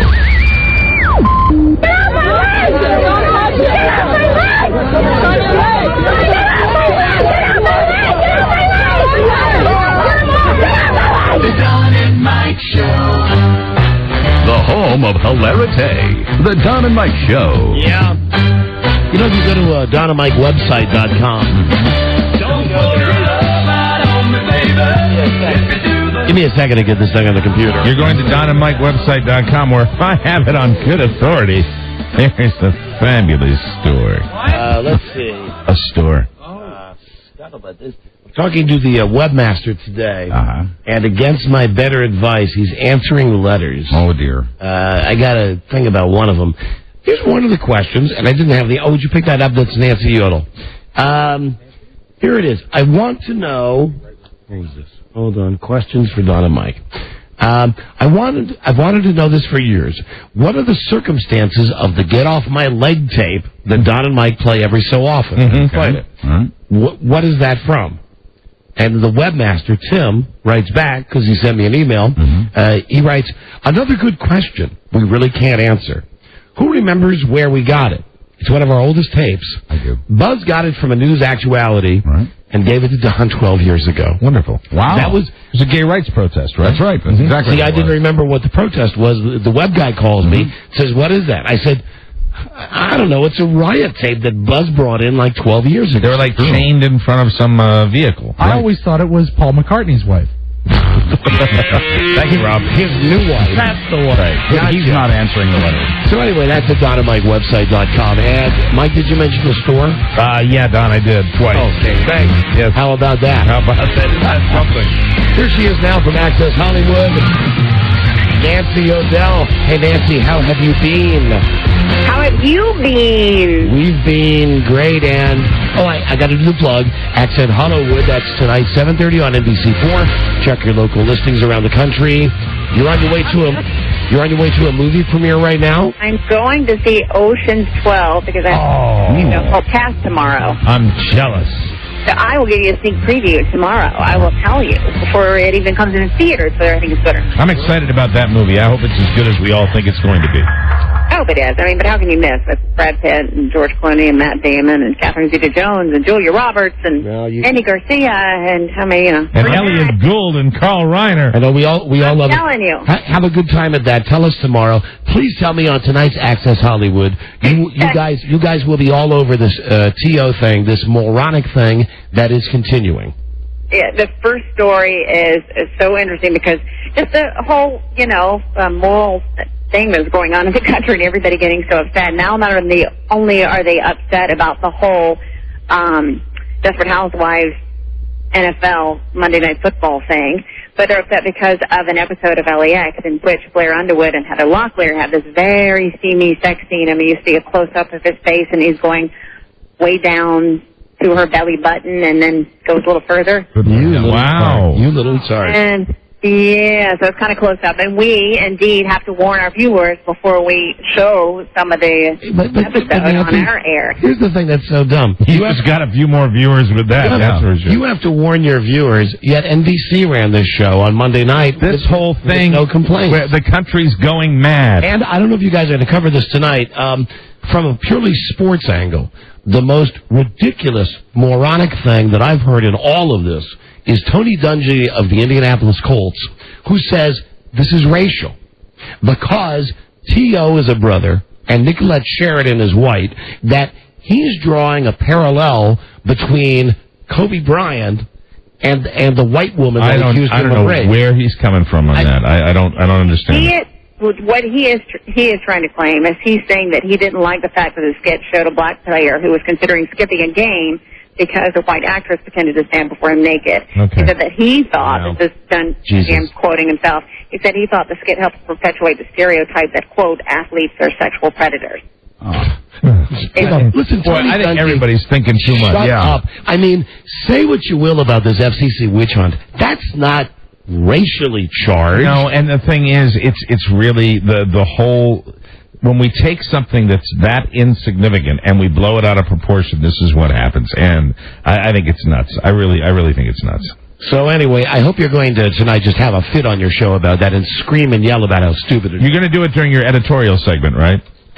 Commentary? Yeah, I wish we could voice our own opinions. Unfortunately, we can't. We just kind of have to present the facts. Now, how is, In addition to that story, you got to see what else is in the first story. Did you hear about the nude anchor, the woman who went nude on her broadcast? No, ma'am. It was in Ohio, literally in Ohio. Like a regular television station? Yeah, like a local newscast. And she's doing this story on this impressionistic art kind of thing. People get nude to do this art. And so to cover the story, she goes nude. Seriously. And believe it or not, and this is why I think that this shows, as I was telling you before, I don't think they mind all the controversy because that newscast, I think they had maybe a 13 rating, and all of a sudden, they broke all records ever, and it was like a 17 rating. Well, you might want to, listen. People tuned in, obviously, to see this local news anchor. I know that your ratings are good, but they could be better, Nancy. We've never heard Nancy, if you know what we're saying. Would it not have been so funny if I'd come out in like a towel at the end of the program, and I really had my clothes underneath? And kidding. I wish they'd let you do that. All right, listen, you go to Ocean's 12 and tell us tomorrow how it was. And we'll watch you tonight on Access Hollywood. It's 7:30 just about everywhere. Very good. And let me just say, as always, you've been swell, my little hot-buttered Parker House roll. All right, here goes. I'm my little cool, creamy, caramel-filled, chocolate-covered, captivating, charismatic, crunch-delicious cherry-top cupcake. Oh, she blew you out of the water today. That beats a Parker House roll. All right, you're the winner. We'll see you tomorrow. Bye, Nancy. Okay. Bye-bye. Bye. There she is coming out of her shell from Access Hollywood. She's coming to play on this little radio show. Yeah, I like her. She's good. Just give us what you're going to have on your show, honey. And then, I think so, Mike. Man, I like that idea, her in a towel. Or maybe doing the thing with the Ohio anchor did. And, hey, wouldn't that be great if some of the anchors here in D.C. did it? Are you listening to Barbara Harrison? Hey, Barbara Harrison and Joe Krell. That's indecent. Nude. How about Susan Kidd? How about J.C. Hayward without her wig? How about Liz Crenshaw? That would look like the guy from Operation. Listen, we talked with Nancy about this Terrell Owens thing. Yes. And I watched all of the ESPN and NFL shows today. Did you see Dungy when he was making these allegations? I saw him. And Tony Dungy, first off, is he black? Yes. Mike, that's a joke. I understand. He's a light-skinned brother. I understand. Of course. I was just kidding. So, that's first thing. Why is he upset? He doesn't look black. I watched this, and it was an afterthought to his press conference. Right. He's talking about Peyton Manning and throwing 50 touchdowns, and he's leaving the podium, and then he comes back and he says, oh, yeah, now this is Tony Dungy. He's a pretty soft-spoken guy. Yeah, he's a mellow guy. Says, listen, there's something that really bothers me. It's this Desperate Housewives thing. Right. And my kids saw it, and it's a whole black and white thing. And it's not a black and white thing. And I think Nancy O'Dell just said something about perpetuating the stereotype of athletes being sexual predators. I think it's perpetuating the stereotype of athletes being like sexual guys, which has been done for a million years since the days of Joe Namath. And I think another one of the things that he had said was, well, you wouldn't see Andy Reid or Bill Parcells doing that. Of course not. And the point is, you would see no coach in the National Football League doing that. Right. However, you could get a player like Brett Favre. You could get... Sure. And I'm talking white players here. You could get Brett Favre. You could get Kurt Warner. I don't care. You get Peyton Manning. I don't care who you get. You could get a white guy and have him do it, and it would be the same difference. If anything, I think it's a little racial by making that statement. Because what does that mean? You're supposed to get a black actress to play the role, or get a white a white player with a white actress? I mean, right? If anything, it's not. I really, and I believe this with all my heart, that when they were making that, I don't think that the whole racial thing ever even came into it. No, just a normal guy. I mean, it's a football player, and the fact that football players are sexual guys, yeah, I mean that's a stereotype that's been around, and it's true. And the last thing on this topic, this was a bit that was maybe 90 seconds long. Right. They're writing about this. Tony Dungy, here's the quote, didn't care for the idea that this skit showed a black player considering skipping a game while a white actress pretended to stand before him naked. Hello, Tony? This is me. Shut up! Mm-hmm. Coach your team. You got a great team. Shut up. And the nature of the bit, isn't she kind of throwing herself at him? Yes, she is. Yeah, and okay. T.O. is the perfect guy to do that. It was fun, and why is T.O. used in this promo? Because T.O. is one of the hottest players in the NFL right now. He wants to be an actor, and I think that's what it's all about. God, you could have. But this, once again, this is. You could have nothing. You could have done it with Tom Brady. You could have done it with any number of players. You won't. I guess my point here is you'll never have a coach do something stupid like that. Now that Dick is gone, you'll never have a coach do something like that. It just adds to what already is making a mountain out of a molehill with the whole indecency thing. It's just And I saw a funny cartoon that was two mothers talking about their kid, watching. Oh, she saw this, and I tried to get him to turn it off, but and meanwhile the kid's watching a Viagra, Cialis, Levitra commercial on the TV. Yeah, I agree. It's nuts. It's nuts. It's Monday Night Football. It don't matter. And in a lot of other countries around the world, seriously, now more than ever, they are laughing at us again because here we are with this. It's more uptight than it's ever been since I've been doing this show. And then you've got Colin Powell's kid saying, I wonder what Walt Disney thinks about this. I got news for you.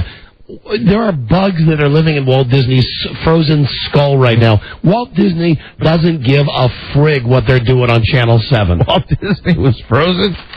I didn't know he was frozen. He is, Mike. Cryogenics. Yeah.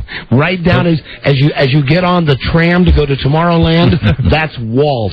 And every time that you have a goofy sucker at Disneyland or Disney World, you're licking a little Walt. But I think it's really important that Congress continues to relax the ethical standards for members of their own leadership. Yeah. And meanwhile, we get all uptight about indecency. This country is a little out of whack now. Bully. A little. Bully. Bully. Bully. Bully. Bully. All right, that's it. And yes, Walt Disney is dead and frozen, and he doesn't care. Oh, that's right. You always said he's turned into a popsicle. He'll be back. That's right. Yeah. He's in Suckers. And a Waltsicle. That's it. He's in like the creamsicle. There's a little bit of Walt right in the middle of every creamsicle sold at Disney World. You can also see remains of him in Pirates of the Caribbean. You have to look careful. Yeah, those aren't animatronic dummies. Now listen, I would like to tell you, you just gave me a beautiful segue about Pirates of the Caribbean, that Johnny Depp is not the sexiest man alive. Who cares? It's Jude Law. He's the sexiest man alive, according to People magazine. He doesn't do it for me. Me neither. I like Johnny Depp Rob, better. He's your guy? Followed by, now listen to this lame list. Those eyes see right through me. Okay. Orlando Bloom. Now, is this the 7-Up guy? No. Who is Orlando Bloom? He's an actor. Okay, well, what's he on? I don't know. Then you have Johnny Depp, Usher, Ty Diggs, the guy that was Jesus in the Mel Gibson movie, Colin Farrell, some guy who's on the OC named Adam Brody, Ben Affleck, of course. Oh, come on. Matt Damon, Don Cheadle, Jimmy Smits, James Denton, who's the plumber with the ass crack on Desperate Housewives. Oh, okay. All right. Then Colin Firth and Matt LeBlanc and Brad Pitt. And that's another list. And that's just not important. Orlando Bloom was also in Pirates of the Caribbean, by the way. Just so you know. This is important. Yes. There's been a kangaroo down by Port St. Lucie, Florida, that's been running around. I have a picture here for you, Mike, of the kangaroo. You see that? Yeah. That's a big kangaroo that's been running around. They're dangerous. And they don't know who owns this kangaroo. They can kill you. They've captured the kangaroo. Oh, good. And they found out who owns the kangaroo. Who owns it? Vanilla Ice. Right.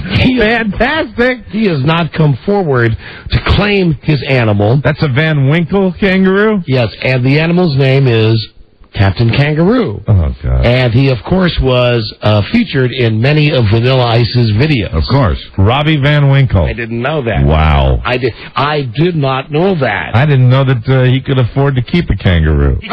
Rob, you're going to love this. Rob, are you a fan of Linda Ronstadt? Yes. I bet you will be now. Listen to this. Now, Linda Ronstadt did the whole thing. Remember when she was on stage and said, out in Vegas, and said, Michael Moore is great, and she got booed off the stage? Right, and then they fired her, right? Yeah, and she's another one that won't let this election thing go. Here's the quote from her. People don't realize by voting Republican, they voted against themselves. People are angry and frustrated. This is just like Germany before Hitler took over. The economy was bad, and people got kicked around. Now we've got a whole new bunch of Hitlers. Ooh, now a lot of people feel that way. Thank you. Well, come on. Come on. Yeah. I mean, there's Bush, and then there's Hitler. I agree. There's got to be at least... It's not a fair comparison. At least if you feel that there's way. got to be at least two levels of separation between Bush and Hitler. I think if people have those thoughts, they ought to keep them to themselves. For one thing, Bush is a horrible speaker. Lacks charisma. And that's funny. And built no good roads. And hold on, I got more on Bush, and I do get more on Bush. More on Bush. So I'm sure everybody saw that thing yesterday at the White House where he's there with the turkeys. Yeah, and he was wringing his neck. The thing that... Oh, hold on. I think we know who Orlando Bloom is, but here is Emerson from Missouri. Emerson? I'm from Portland, Maine. But, Maine, I see. Okay. Orlando Bloom was in the movie Troy. Also, yes. He was one of the princes. All right, we got him in Pirates of the Caribbean. Yeah, the very, very masculine resume. Yes, Orlando Bloom. That's certainly a wonderful sounding name. I'll see you in Troy. Hello, Lisa. Hi. Lisa. Yes. Lisa with a list. No, not with a list. I was actually just calling about your list of the sexiest men. Yes. Yes. There were no black men on there. Yeah. Ty Diggs. Usher. Ty Diggs, Usher, and Don Cheadle. Oh, but, you know what? But Rob appreciates the fact that you didn't think that there were any black guys on that list. Thank you. Bye-bye. Don't forget, Rob says Hitler's not that bad. Hello, Rodney, Don and Mike Show. Hey, how's it going, guys? Well, that would be Rob and Linda Ronstadt. That's right. Hello. Hey, how's it going? Hey, when you were talking about the Monday Night Football thing there, Don, I think I got to disagree with you some on that, because in that production meeting at ABC, somebody was sitting in that meeting and realizing that the racial mix of those two people was going to spark this controversy. Hey, listen, dude, I want to tell you something. This is why you're so wrong about this. Let me take you back 40 years ago when Captain Kirk kissed O'Hara, okay? That's when people were uptight about blacks and whites getting together on television. And they still are. No, they are not. No, they are not. A large number. I'm sorry, you're disqualified. Get out of here. You're living like 35 years ago. I don't doubt that there are some people in the country, in certain regions of the country, thank you very much, that might feel that way, but I really don't. I think the average Joe that's out there saw this thing and was just kind of like, yeah, there it is. It's T.O. It's it's a big football star. Man, woman, and towel. it's a big TV star, and that's it. What are we making it into? Don't create stuff when there's not stuff. Hold on. Cliff, Don and Mike Show. Hello, Cliff. Hey, guys. Hi. You mentioned whether or not he was the 7-Up guy. The 7-Up guy was actually Orlando Jones. Oh, and is that the guy that was in The Replacements? The bad, I remember he was bad, in that movie. bad football movie with Keanu Reeves? Yes. Maybe. Yeah, and when I think 7-Up guy, I always think Jeffrey Holder. Yeah, right. Hello. This is a cool Jeff, Don and Mike Show. Hello, Jeff. Hello, Don and Mike. Yeah. Calling about the list. You had one. This is actually for Mike.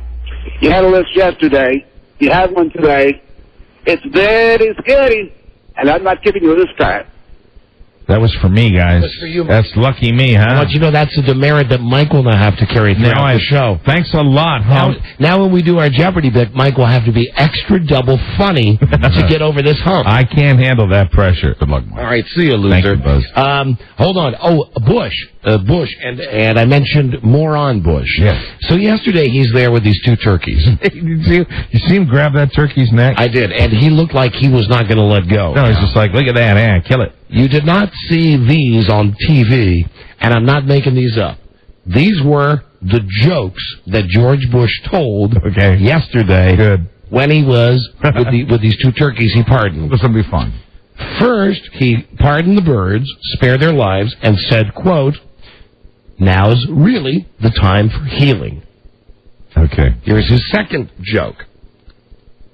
"President Bush, how did you choose the turkeys whose lives you were going to spare?" Here's his answer.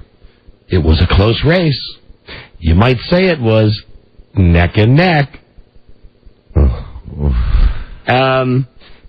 President Bush, how did you choose these turkeys? Well, it came down to a few battleground states. It was a tough contest. 527 organizations got involved, including Barnyard Animals for Truth. These are real jokes that the president used. He's feeling cocky, isn't he? And then he's got one that he thinks he slays and kills with, and maybe Jon Stewart or somebody will have a tape of this. He said, last thing before he leaves, he comes back to the press corps and says, oh, and one more thing. There was a scurrilous film that came out. Fahrenheit 375 degrees at 10 minutes per pound. I'm not kidding. Wow. It's like, doesn't it sound like they were written for it? No, they absolutely were written for them. Fahrenheit 375 degrees at 5 minutes, 10 minutes a pound. Yeah. Yes, sir. Well, I'm so happy and cocky. Yeah, kill them both, just for fun. Goodbye, turkey. My attorney will be in touch. Hello. Dave, Don and Mike Show. Dave. Yeah, I just wanted to let you know, don't believe everything that you see, because there's no way that a black guy would ever go out with a white girl that skinny. All right, thank you, my friend. Hello, Earl. That would be one of the regions you spoke of. Don and Mike Show. Earl, hello. Hey, what's going on, guys? Hi. Hey, I just want to let you know that the whole T.O. controversy has got me second-guessing my marriage to my black wife, so I will be divorcing her. Rob should be happy to know. Yeah, there's somebody that understands making something out of nothing. Call Rob. Turkey. My attorney will be in touch. Call Rob. Call Linda Ronstadt. All right. He'll be at my house tonight. Call Tony Dungy. Fantastic. Call Hitler. Okay, you make that call. They'll all be over at the Speedwax listening to old speeches. One more. Could you picture that at Rob's house on Christmas Eve? Yes. Yeah, just sitting around the old radio, listening to old audio tapes. My personal collection. Right. Okay, I got one feel good for you.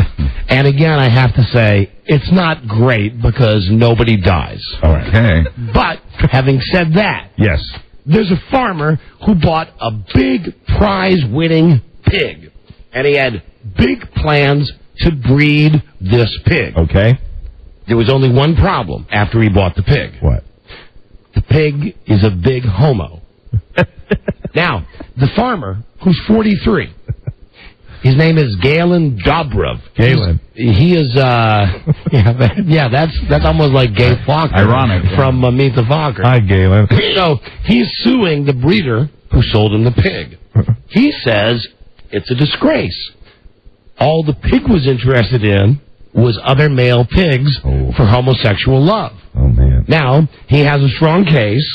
He has lots of people who work in this farm, in this barn, willing to testify that this one pig prefers to have sex with male pigs. Right. And just to make sure he could prove his case, he has photos and videotapes of the pig having homosexual sex with other pigs. That's normal. Now, sadly, he cannot bring... Can't say that. He can't bring... Now, keep in mind he's suing this guy. When Robbie writes you a prompt... I'll show it to you. Well, let me see. What did it say? From another day. It's great. It's great. It is, but right. Yeah. Not today. Won't see the light of day, but Rob, not a good one. Not today, Rob. Maybe in the box set. Not today. True, though. Here's the end. The end story on this is that the guy sues the guy because he says the pig you sold me is a homo. Right. And he's so it won't breed. Yeah. He's going to take him to court. and he's got the videotapes, and he's got the pictures, and he finally says, I'm going to bring the pig into court on the day of this trial because I'm going to show the judge. Right. However, he never made it to court with the pig. Really? Because in possibly the worst case of gay pig bashing ever, he got so mad the night before the trial, he took the pig and ground it into sausages. Yowza! Wow. Sausages. Hate the sin, not the sinner. Now, the breeder, the guy that was being sued, he's mad because he said, hey, if this guy Galen hadn't come and hit my pig over the head and turned him into sausages, he was going to be a heterosexual pig. Eventually. That he was sexually mature. And he would have breeded with both boy pigs and girl pigs. It's like I always say, if you're going to buy a pig, check its eyesight. It's a vision issue. That's all it was. With the pig. Yeah. Like the pig needed glasses. Sure. I mean, from a long distance, can you tell? No. Pig's a pig. Right. Glasses just make him look more gay. You know, then you get up close, and before you know it, one thing leads to another. Do you think the glasses that the pig wore looked anything like the glasses that Michael Hughes wears? I mean, we're talking about gay glasses. Yeah, they're a hassle. Got to break right here, everybody. We'll be back. Okay? This is the Don and Mike Show. Here's a story about the wackiest, sexiest, fun-filled place to take your girl. The Groove Room. A place where lights flash, machines spark, and the people get more turned on than the electricity. The Groove Room. Somebody just had to invent a place like this. Take off your inhibitions and have some fun in The Groove Room. The Groove Room. Rated X for adults. From Independent International. The Don and Mike Show. So you see, the new world is inevitable. What? Inevitable. Inevitable! Things are inevitably going to change. Raise the comedy alert level to orange, because here's Don Geronimo and Mike O'Mara. I was tighter than the Flying Nun. Yeah! Get right to it. Always great to have Todd Hughes come in the studio. Amen. Right as we're about to go on the air. Always nice to have the general manager stick his big ugly face in here right when we're trying to do the show, and not realizing when I say, okay, we got to go back on the radio, he stands there and just continues to talk. Did you notice his glasses were hidden in his golden locks? Welcome to management, Mr. Hughes. Did he have his glasses on his head? Yeah, way up high. I didn't see him. That's a good look. He's a little taller than we are. That's a good look. Did you notice that he had the tennis sweater tied around his shoulders? And he was wearing tennis shorts. and a plaid Catholic girl skirt underneath the shorts. What's up with that? With hard black shoes. With big shiny buckles on. Yeah. That was a weird outfit. That's it. Oh, it's Thursday. Yes. And we all know what that means. We all know what that means. It's game time now on JFK with cash for you and me. All right, here we go. Time for Don and Mike to play the budget Jeopardy. Big movie star, macho man, Hugh Grant. Hello. Hello, thank you for the kind words of being a macho man. I fancy myself as a macho man. It's great to be back on your show, or as I affectionately refer to it as the bully room. Hello, Joe. Hello. Joseph Ollinger. Yes. I wished him well. He had a bit of a scrape on his cheek. Yeah, he fell down a flight of stairs. Yeah. Let's get retarded in here. I'm very fond of your program. I'm not fond of your bullying. And I hope that we can use this opportunity to come in here and enjoy a fresh start, so that we will not get into the silly commentary that you make when you comment always on my outfits, which I stipulated the last time that I was here. What about your clothes? I'd like to put that in the past, if there's any way we could, because the past is where it belongs. Can we talk about your outfit today? Yes, but I'd like to refresh your memory. Last time I was on the program, and enjoying myself rather nicely. Yeah. You delved into this dissertation, this bullying regarding my outfit. That it was a past program that we had, and you indicated that you didn't like it, and of course it drove me eventually to do something that I'm not fond of doing, and that is... Was that you had to kiss a girl or something? No, what? I had to cry. Oh. And I cried all the way home. You are such a baby. In fact, I cried all the way back to London. You are such a baby, Hugh. All right, I'll describe... You're baby Huey. You're bullying me again. I'm not bullying you. That's what you do. You bully all the time, and it's making me very upset. Do you have on shorts today? I am wearing my blue crushed velvet shorts. I have blue crushed velvet shorts on. I have a ruffled satin shirt and a floppy bow tie. That's what I'm wearing. I'm wearing knee socks with my crushed velvet blue shorts, and I'm wearing knee socks and also black shoes with a silver buckle and about a 3-inch heel. And it's making me comfortable. You look like a gay pilgrim. May I throw a plug in for the upcoming film that I'm... Oh, the chick flick you're in? Please, scamper, Americans, out to the theaters and enjoy Bridget Jones' Edge of Reason. I think you'll enjoy it. I really do. Did you like it? I didn't care for her. Why? She gained a tremendous amount of weight. And although I know it's necessary, it's a necessity to the role that she's playing, it's not pleasant to be around a poor little fat girl when you're doing a show. I like them. See what I've got in my them skinny, like Elizabeth. See what I've got in my hand? That's a paperclip. I'm going to throw it at you as hard as I can. Don't do that. There's no need. I'm going to burn it in. This is the same bullying thing you did last time. All right. Ready? Here it comes. Ow! Oh, it didn't even hit you. It did. It dug into my flesh. I've got a flesh wound on my shoulder. I do. You see what this is? Yes. What is this? That's... oh, no. Don't throw that at me. What is that? Don't throw that at me, you dreadful human. It's a Q-tip. Don't throw it at me. It's a... Oh. You've drawn blood. I know. Colin Firth was marvelous in the film. Oh, there's a shock. You don't like Renee Zellweger, but you do like Colin Firth. I like all of my female co-stars. I've worked with some of the very best. And I just should say that I think we can move by the outfit. This is an outfit that I wear that's very comfortable, and I love all of my female stars. But Bridget Jones, a.k.a. Renee Zellweger, was a tad, how shall we say this, to be as genteel as I possibly can. Yes. She was offensive. In what way? She smelled offensive. Oh. And you... The shoots were very long. Yes. The days were extraordinarily difficult. She was carrying about 40, 50 extra pounds. She was carrying extra weight. She, of course, part of the character that she was required to play was to look sloppy. Now, Hugh... And she was very dedicated to her craft. I want to tell you... And because she was dedicated to her craft, she maintained a sloppy demeanor. You are being mean to Renee Zellweger. London is a humid city.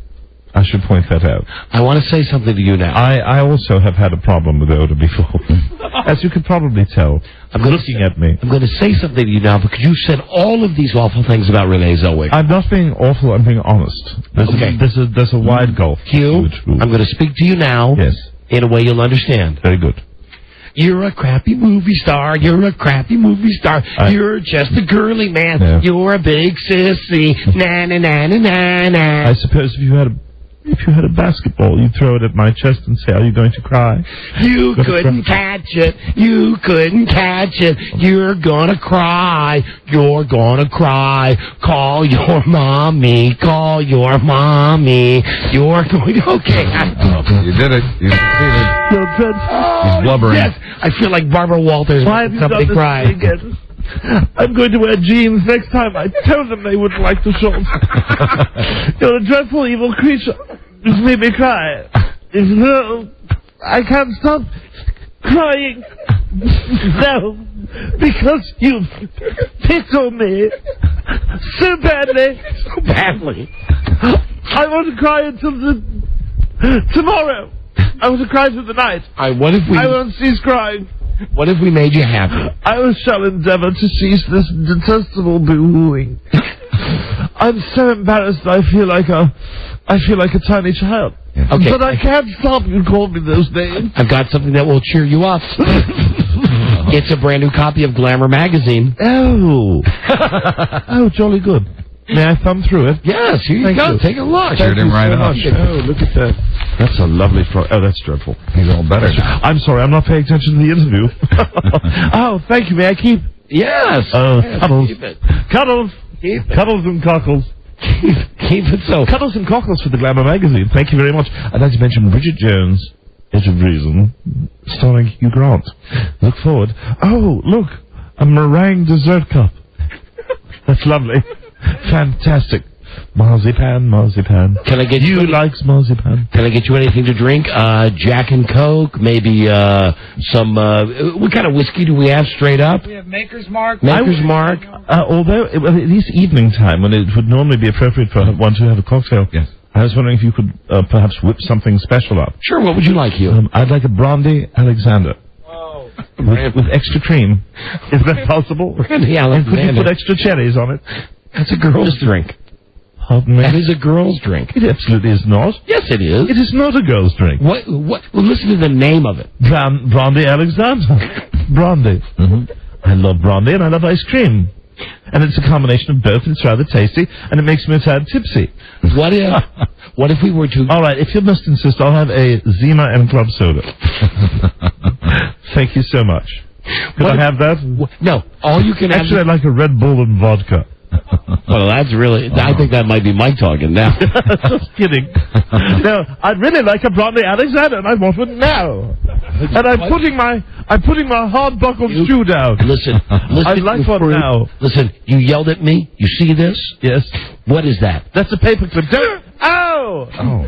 You bruised me. You know I bruised. I didn't bruise. I have a reputation in Hollywood as being the actor who bruises most easily. That's why I don't even do difficult lines. I have a stunt reader because it causes me to bruise. When I have a very angry scene, I can't demonstrate it too much because the violence of even shaking my arms like I am now will cause my underarms to bruise.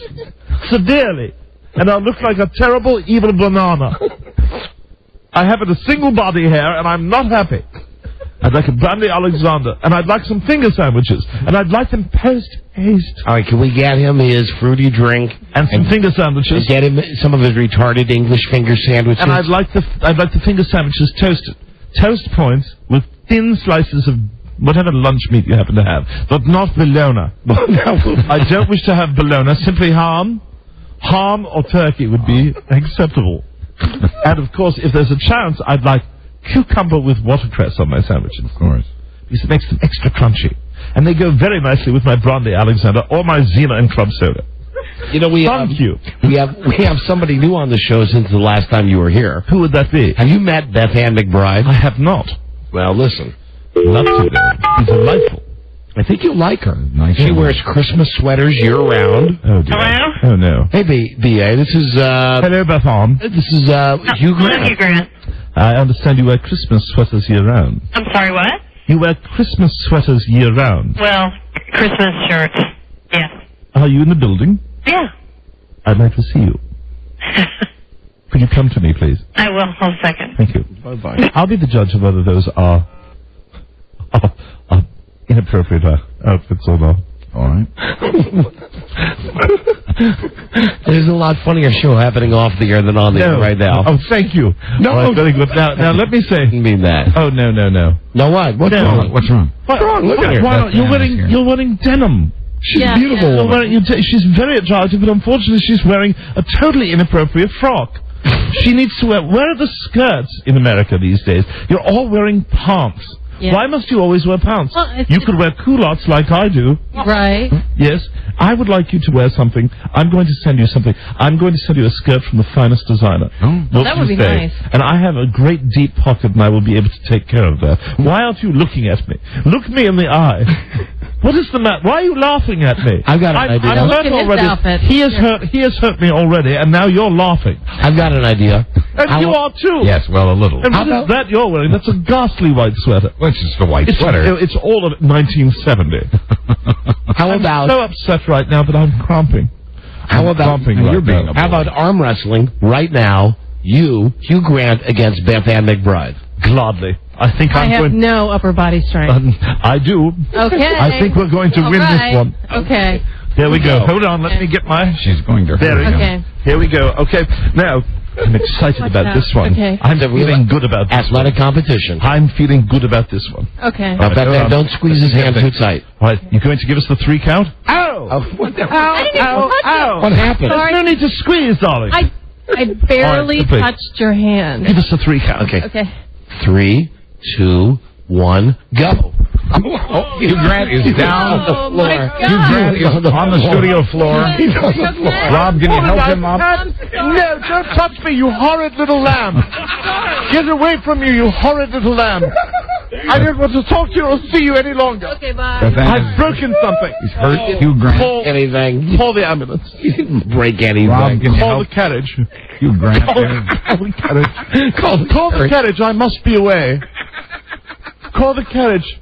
I fractured my femur. You did not fracture your you femur. did not. How do you know? You're far away from me. A girl just You've threw made you. me cry. A girl just She's threw not you. a girl. She's a horrid little lamb. She threw you down on the floor. She's a beastly woman with unbelievably overstrength upper body.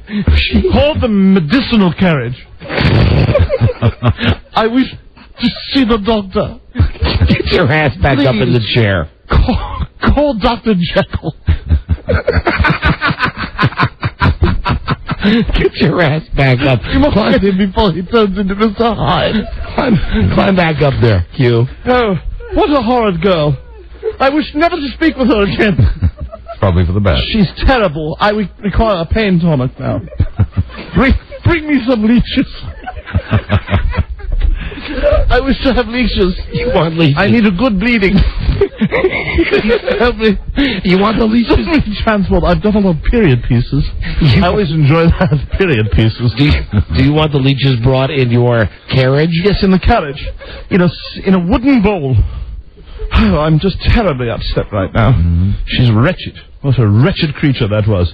Throwing me to the ground without any concern for my safety whatsoever. Well, it's your fault, Don Geronimo. I feel bad. I think we should see how you feel. Would you mind taking your temperature? Of course. Okay. Just one moment. All right, there's the thermometer. No need. Oh, Hugh. Here we are. What are you doing?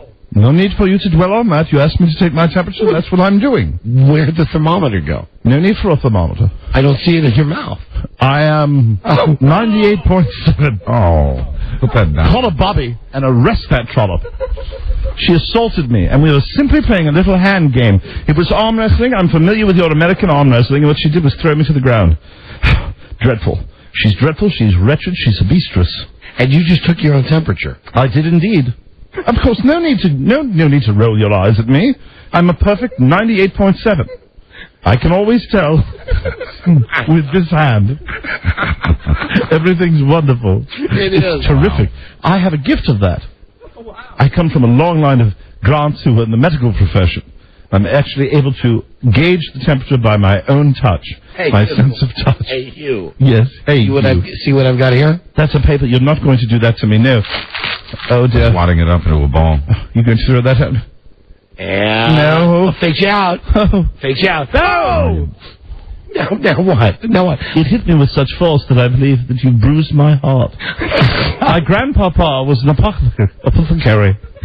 An apothecary. Your grandpapa was what? An apothecary. What's an apothecary? I don't know. I just read it. Ask the boy with the larger brain. What's an apothecary? I don't know. Ask him how heavy it is. He's a chemist. Thank you. Virginia Commonwealth University, slightly more qualified An American University during those years. Oh, I feel so lightheaded. I fear I shall faint. You don't wish for me to faint.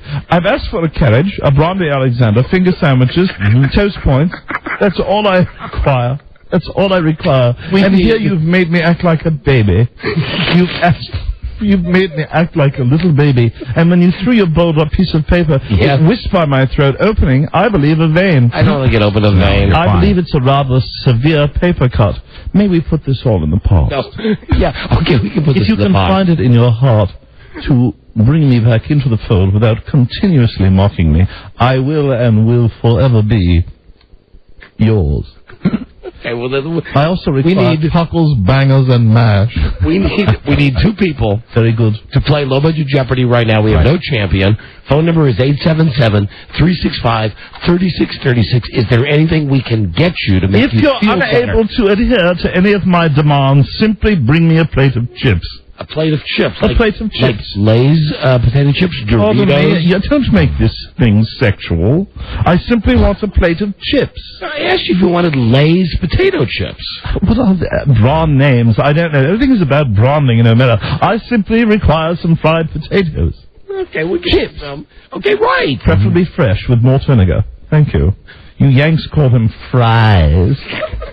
It's dreadful. Fries. French fries. I don't understand that. It makes me ill every time I hear it. They're chips. Isn't it sound nicely? Would you like some chips with your meal? No, French fries. And we despise the French as well as you. I'm going to send you a note. It's disturbing me greatly, just even being here. Well, I'm sorry about that. Not as disturbing as that sweater you're wearing. Here is My God, man, why don't you get to the Swiss Alps? It beats the It's goulash. ski season. I've just received a telegram for you. Oh, you have? Yes, and I won't throw it to you. May I read it? I will hand it to you. Be if careful. You would read it from everybody. Let me read it. I will read it. It's Very a good. telegram. You are a sissy. You're going to do it again. You did it. You tricked me. That was not a telegram. It wasn't. That was some dirty, filthy thing that you wrote specifically for me to read out loud. That's right. To read aloud and embarrass myself. And I haven't received any toast points, finger sandwiches, or Brandy Alexander, and I require an alchemist. And that again is? An apothecary. I don't know. It's too deep for me. Stop writing those big words. Listen, would you like a lovely violet? I believe I bruised. I think I'm hemorrhaging. We're going to break now. Yes. We're going to get you some lovely violets, get you some Brandy Alexanders, get you some toast points. And perhaps we could get a paramedic. For? Just to lift my legs up. I have no feeling in them. And they're badly bruised. When you called me a sissy. Well, listen. Well, it's true. If the telegram fits. Oh, I would like a blonde male EMT. Of course. You might call them an emergency medical technician. Okay, we'll be right back with you. This is the Don and Mike Show. You think your expulsion from England is a repudiation of rock and roll? You know, y'all would have lost the war without us. You just think about that. What do you think? We've been beat up pretty bad because of this publicity. But Ma and I love each other, and we mean to keep it that way. Jerry, looking ahead, don't you think your popularity will be diminished at home? Back home, they take a different view of this sort of a thing. I expect a great reception when I get back there. My fans will understand. Do you have any final words for England? Yeah. England can kiss my ass. The Don and Mike Show. They can provide storage of the troublesome spouse, Don Geronimo and Mike O'Mara. What's wrong? I didn't like that piece of tape. Well, that's dreadful. You mean this one? England can kiss my ass. Thank you. That's very lovely. Lovely. Thank you. Insult my homeland. Did you, England can kiss my ass. And I was already visibly shaken. Did you get your Brandy Alexander? I'm sipping it now. Did you get your toast points? Toast points, I hear. Everyone's been taking care of me. Now. That horrid little lamb took care of me. Beth Ann? Yes, everything's fine. I'm going to tell you something now, and I don't want you to flip out. Are you going to hurt me again? No, I'm not. Please, no. Your toast points? Yes. That is Wonder Bread you're eating. I'm going to be sick. Oh, no, you're not. No, I am going to be sick. you'll be I'm fine. going to throw up. It's Wonder Bread. You'll be Oh, fine. my God. White Wonder Bread. Oh, that's ghastly. Made in America. The mass-produced thing? Yes. That horrible rubble you sell in your grocery store? That thing that has all of the little balloons on it and Not bread. builds strong bodies. That's made with chemicals. It's made with awful... Oh, it's terrible. They toasted it and I couldn't recognize it. Right. Yes. Oh, I'll make it through. I'm still shaken. And one The more whole thing. experience has been rather tawdry. You know those tarts you wanted? Yes. And you know those, what was it? Lemon tarts. And you wanted pate? I wanted pate. Okay. Before I got my toast points, that's why I needed them. Okay. They didn't bring me the pate. In the lemon tarts? Yes. That's Jell-O pudding. It is. Now don't throw up. Don't throw up. He's turning green. I need a bucket. I seriously do. Jell-O pudding. Jell-O pudding. Mm-hmm. What is the crust made of? What have you made of crust? Oh, almonds. Oh, delightful. No need to tell me. This is one of your mass-produced products. Yes. It's real. Blue Diamond Smokehouses. Mm-hmm. Now why is Lovely with just a very nice smoky flavor. Now why is that okay and Wonder Bread is not? Because this tastes like London. It really does. It's tasty. I like this. Now I feel all warm and fuzzy. The crust? plus the Brandy Alexander starting to take effect. Sure. I don't mind telling you. Before we play the game, the crust. That's a handsome sweatshirt you're wearing today. Down, boy. Just kidding. The crust on those tarts. Yes, on the tarts, the lemon tarts. It was Crisco and Bisquick. Oh, dreadful. Good, huh? Why did you simply pour petrol down my throat? Okay. That's disgusting. Oh, you mean gasoline? Petrol. Gasoline. You say potato, I say potato. All right, Hugh Grant, let's play. That's wrong. Let's play Low Budget Jeopardy. This is Low Budget Jeopardy. Now entering the studio is our first challenger. This individual is an office manager from Alexandria, Virginia. Let's say hi to Leon Terry. Hey, hi there, Leanne. How are you? I'm doing well. Hugh, hello, Hugh. Hello, Leon. And now entering the studio is a teacher from Wichita, Kansas. This is a man who has been teaching quite some time, I would imagine. He's 50 years old, and his name is Tom Tucker. Hi, Tom. Hey. Hey, what's happening? Not much. Oh, we're going to have fun with you, aren't we? Yes, we are. Hey, Hugh? Yes. England can kiss my ass. Stop it! Simply stop it right now. I'll have to put my foot down, and when I do, I'll bruise it. And now entering the studio is the host of Low Budget Jeopardy, Leon and Tom. Please don't screw. Don't screw. With LQ, and welcome Mr. Alex Trebek-Rodino. All right, thank you. And here you go, Tom and Leanne. Here are your categories, kids. They are celebrity shoe sizes. Oh, marvelous! That's campy. I like that idea. I love shoes. I have a large collection. This week on the Don and Mike Show. I'm afraid I won't be able to help you there. This week's NFL starting quarterbacks. Oh, boo. Let's go shopping. Let's do. And how old are they? How old are they? I'll never tell. Here we go. It's secret. I've been at this game a long time, but I'm leaving it. Celebrity shoe size. Oh, that's right. You're one of these jerks that's threatening to quit acting, right? What a horrible thing to say. That's not necessary. You'd have to start. That's not necessary at all. I know it comes from your side as well. Yes, hey, way to go. I've never been in quite this hostile environment in my entire life. No, I've tired of the craft. I'm simply tired of the craft, and I'm moving on to other things. I'm going to model lingerie.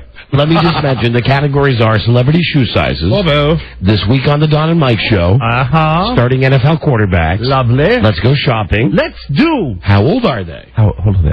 And Leanne, we'll start with you. Good luck to both of you. Thank you. Can we do this week on the Don and Mike for one? Sure you can. We talked to this guy who did this for Star Jones. Who is her hairdresser? No. Negative. Tom, it's your chance to steal. Who is marry her? Negative. No. It was the guy that made the invitations for her wedding. I think it's not too soon for me to say try harder, you two. They were edible. Leon, you're in control. Don and Mike for two? This week on the show, we drank soda that tasted like this. What is turkey gravy? Correct. $2 for you, Leon. Select again. The Don and Mike Show for three. He is host of The Amazing Race. Who is Phil Keegan? You know, we'll give that to you because that's the way we screwed up his name. His name is Phil Kogan. $3 for Leon. You must move on to another category. How about let's go shopping for one? Let's go shopping. Oh, yes, let's go shopping. The very idea makes me quiver with anticipation. And what would you like to go shopping for? I'd like to go shopping for something that I love to go shopping for. What's that? Shoes. Your American shoes. You get them all over the world. From all over the world, designer shoes. So lovely. Pumps. Heels. I love them all. Men and women. You know what I really wanted to do? What's that? If I could just come over to your side of the console for 1 second. Oh, let's do. Come right over. Yes. You're not going to hurt him, are you? What do I have? You just have a little hair out of place, right? If you just turn around for a second. There we go. Hey, Rob, see his underpants? Oh, stop it. Give him a wedgie. Oh! He's going to cry again. You've given me one of your American wedges. You've given me one of your American wedges. Put me down. Take me down from the lump. Okay. You suspended me from the lump. Please cut me down. Okay, you're down. You're down. You're down. You nearly ripped my bloomers. Oh, man. All right, I'm ready to proceed. Leon, are you with us? Yes, sir. It's time for you to proceed. Please, hurry, hurry, hurry, before they do something ghastly to me again. Don't laugh. Simply select a category. Oh, I thought it was let's go shopping for one. Okay, let's go shopping. Here you go. This company is America's #1 internet retailer. What is Amazon.com? Negative. Tom, your chance to steal. You have no money, so you must do this to get on the board. Yes, I must. And it is... Duh. No. You at least got to guess, my friend. It's eBay. Leon, you're in control. Let's go shopping for two. This company is America's #1 home improvement chain. What is Home Depot? Home Depot, or where you go, Hugh, Homo Depot. Oh, that's very lovely. That's not funny, and I am in pain, and you've bruised me, and I feel that I've been irreparably ruptured. That was fantastic, giving you the wedgie and hanging you from the track lighting. Funny. Thank you, bully boy. All right. Well, Leon, you're in control. Let's go shopping for three, please. This company is America's #1 home electronics chain. What is Best Buy? There you go. $2 for you, and you've got quite a sizable lead over Mr. Tom over there. Let's blow it all with celebrity shoes for one, please. All right, celebrity shoe sizes. Oh, this is a good go. You like this one, huh? I do. This is a wonderful category. The celebrity, tell me what size shoe they wear. Nicolas Cage. What is a 14? My word, you must familiarize yourself. I've met Nick. They're not nearly that large. Tom, your chance to steal. What is 11? No, so you shouldn't listen to Sissy Boy. He's a 13. 13. 13. Yes, of course. Leon, select again. Celebrity shoes for two, please. Mr. Cage. Beyonce. What is a 6.5? Oh. Tom, your chance to steal. What is a 6? There you go, Tom. $2, you're on the board, Tom, and select again. Celebrity shoes for 3. Colin Farrell. What is 10? Nailed it again. That guy got 2 in a row. $3, and you're coming on strong, Tom. My shoe sizes are 9 and 7. 2 different ones. Oh, Thank you for that. Figure it out. Men's and women's. Of course. What size dress do you wear? I wear a 7. Wow. Thank you. I appreciate that. What about your trousers? What's your waist size? My waist size is 24, and I have an inseam of 37. Wow. Custom made. And my shirt size? Yeah. 11.5 neck. 38 sleeve. Wow. like Beetlejuice at the end of the Beetlejuice movie when Uncle Keaton's got the little head. It fits me very well, and it's tailored. All right? You have an 11-inch neck? An 11-inch neck, yes. Occasionally it can be tight or loose, depending on the fabric. But normally an 11-inch neck, 11.5 sometimes, but usually an 11, and I wear a lot of ties. Ties extra small. Do you wear scarves? I wear blouses. Tom, you're in control. Tom. Yes. How old are they, for one? How old are they? Here you go. These are hard now, so good luck. He's a rock legend, and he's expecting a father. He's an expectant father, Eric Clapton. What is 61? Leon, your chance to steal. What is 58? Oh, close. Eric Clapton, Captain Clapton is 59. Tom, you're in control. How old are they, for two? Comedy legend, Jim Belushi. What is 48? Negative. Leon? What is 46? No. Jim Belushi's 50. 50. And 50. Tom, you're in control. How old are they, for three? I bet you're a fan of this guy. Literary legend Tom Wolfe. Oh, yes. Tom Wolfe. Oh. What is 62? Guy, you got Leon, your chance to steal. What is 71? No, he's 74. 74. 74. And never looked better. That man can wear a suit. Also an 11.5 neck. Tom, you're in control. NFL starting quarterbacks, for one. All right, here we go. Last category on the big board. He'll start this weekend for your Denver Broncos. I'm a fag. Leon, your chance to steal. Who's Tom Palmer? What was that, honey? Who's Jay Palmer? Leon, where have you gone? Are you having some sort of an attack? Who's Jay Palmer? No. What are you doing, on a speakerphone, honey? No, I'm sorry. Jake Plummer. And Tom, you're in control. Yes, we'll try it again for two. Okay, come on now. Be a man. He'll start this weekend for your Washington Redskins. No clue. Leon, Oh, stop it! Patrick Ramsey. Stop persecuting him! She got it right. The girl got it right. It's Patrick Ramsey. $2 for Leanne. You're in control. Select again. Let's round out the category NFL starting quarterbacks for 3. You'll start this weekend for your Detroit Lions. Who is Eddie George? Tom, chance to steal. She's such a girl. Who's Bob Smith? Bob Smith, no. Oh, Joey Harrington. I follow cricket.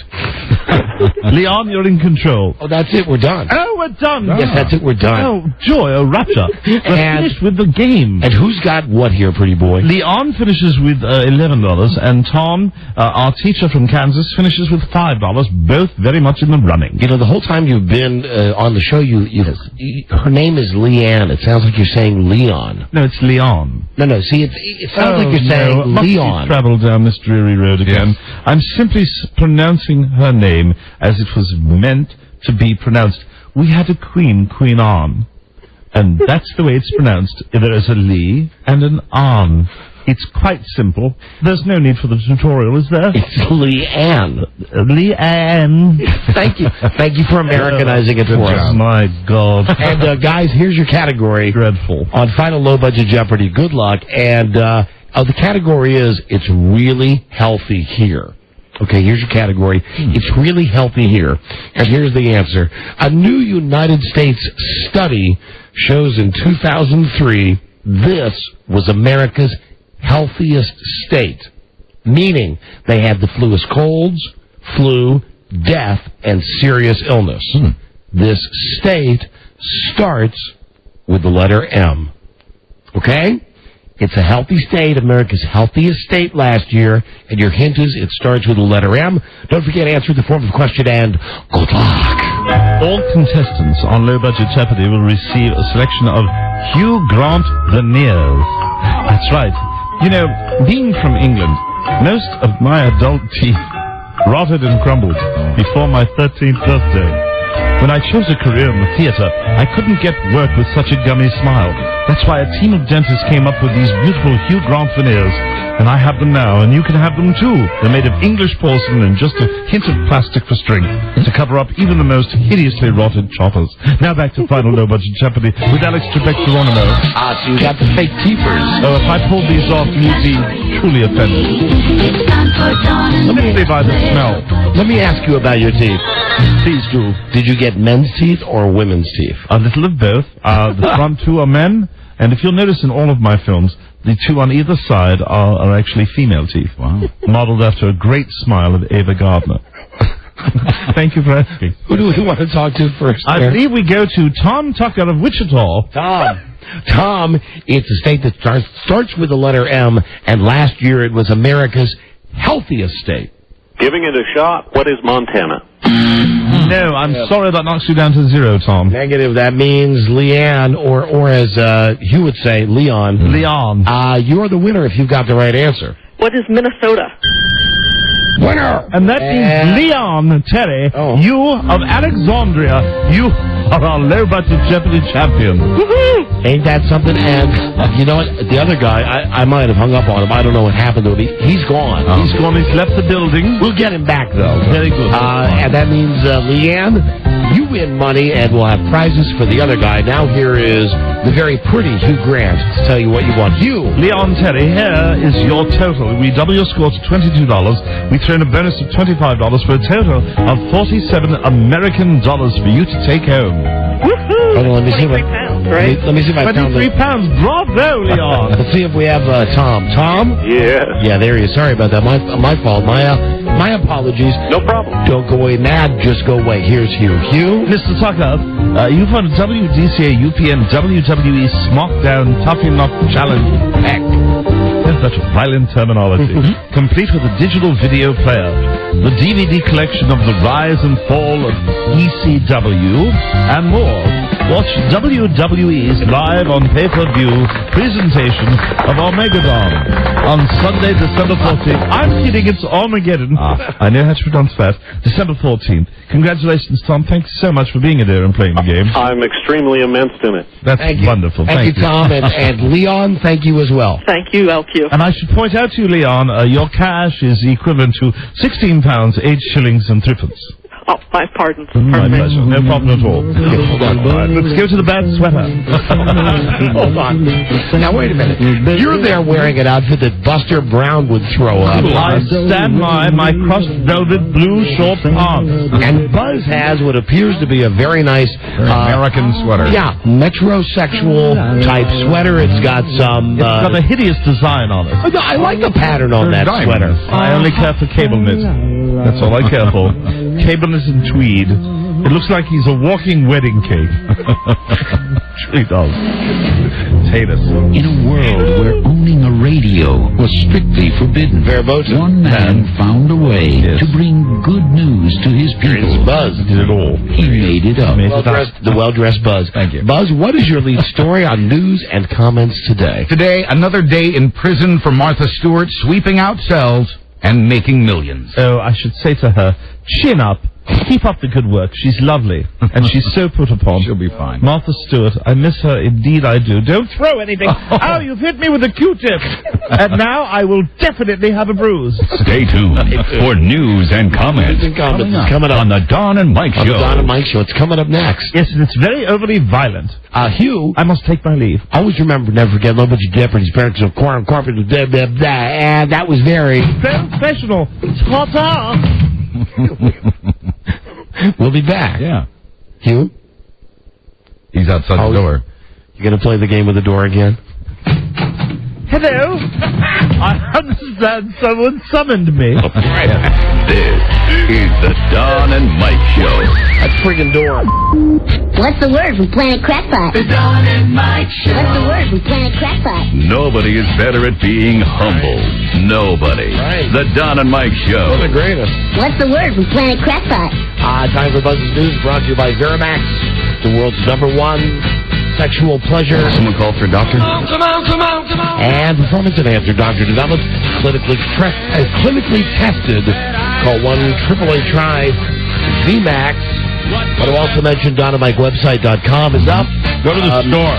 Yes, the store is there with good stuff. Yeah. The affiliate list, the pictures, and what I like the best, the audio highlights. Because wonderful. They won't let us stream the show on the internet. Right. However, we take 30 or 40 minutes out of every show, and let's see. I got to get a beverage. There you go. Gargle. 10:25. Phone scan. 10:26, Ashley Simpson. 10:27, Dr. Capers. 10:28, Bo Sox win. 10:29, Richard Eisen. 11:1, Make Frida laugh. 11:2, Brian Wilson. Then it goes on, how's your news, Joe's accident. I mean, everything that happens on the show. You go click on it and listen to the whole thing. Download it, learn it, love it, live it, enjoy it, Yes. and go to the store. Did you say that? Go to the store. Sorry about that. Buy the jacket.